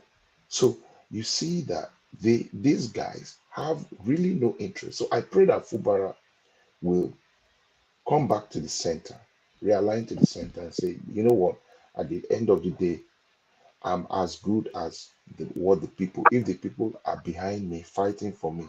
And if you look at locally on the streets, the people want the governor to stay. They want the governor to be concentrating on his job so that he brings democracy, dividends of democracy. So I feel that Fubara has the next 2.5 years that he has left to drive home a democratic plan or Less than a 2.5 years. I think it less has than two and about a half less years than two to years drive actually. to really get to the core of the people. If he does amazing things for the people, you will see that 2027 he has the collective, efforts of the people. He has the structure behind him. So at the end of the day, they should focus on governance, good governance, bring good governance to the people. That's what matters at this day. All these moving parts of having political control without good governance is just, for me, it's a waste of time. So I think the governor must governing, get back to governing. That's the most important thing. Hmm. Thank you very much, gentlemen. That's a very fine place to anchor it. I'll let you guys, sleep. I say good night Good to night. wherever you joined us from, Thank you. right? So, thank you guys. Thank you. Thank you. So, on that note, I say to us, good night, everyone, from my side here. Tony, thank you very much for your insight as always. I appreciate that. Now, everyone, as I said before, we would see what is going to happen in the next couple of hours as we go to bed and wake up. Len, and thank you very much for subscribing to us. We appeal to many of you who haven't yet subscribed to this platform. To by all means, please click the like button, click the subscribe button. It's free of charge. We do not charge you to subscribe to this platform. Click the subscribe button, right? And like and share this stream, share in your various WhatsApp groups, so that this conversation could get to so many people. On that note, we will be coming back to you tomorrow, to monitor the progress of this. Like I said, my prediction tomorrow morning or in later today, because it's already morning, my prediction later today will be that there might be some skirmishes of some individuals to come out on the street to say we no go agree, we no go agree. As one of my guests said here earlier, whether they do you no go agree, we no go agree. The deed has been done. Local government, chairmen are already empowered. The only thing that's going to happen starting tomorrow morning can only be discussions on Arise, on channels here, everywhere. People will be discussing it. It has already happened.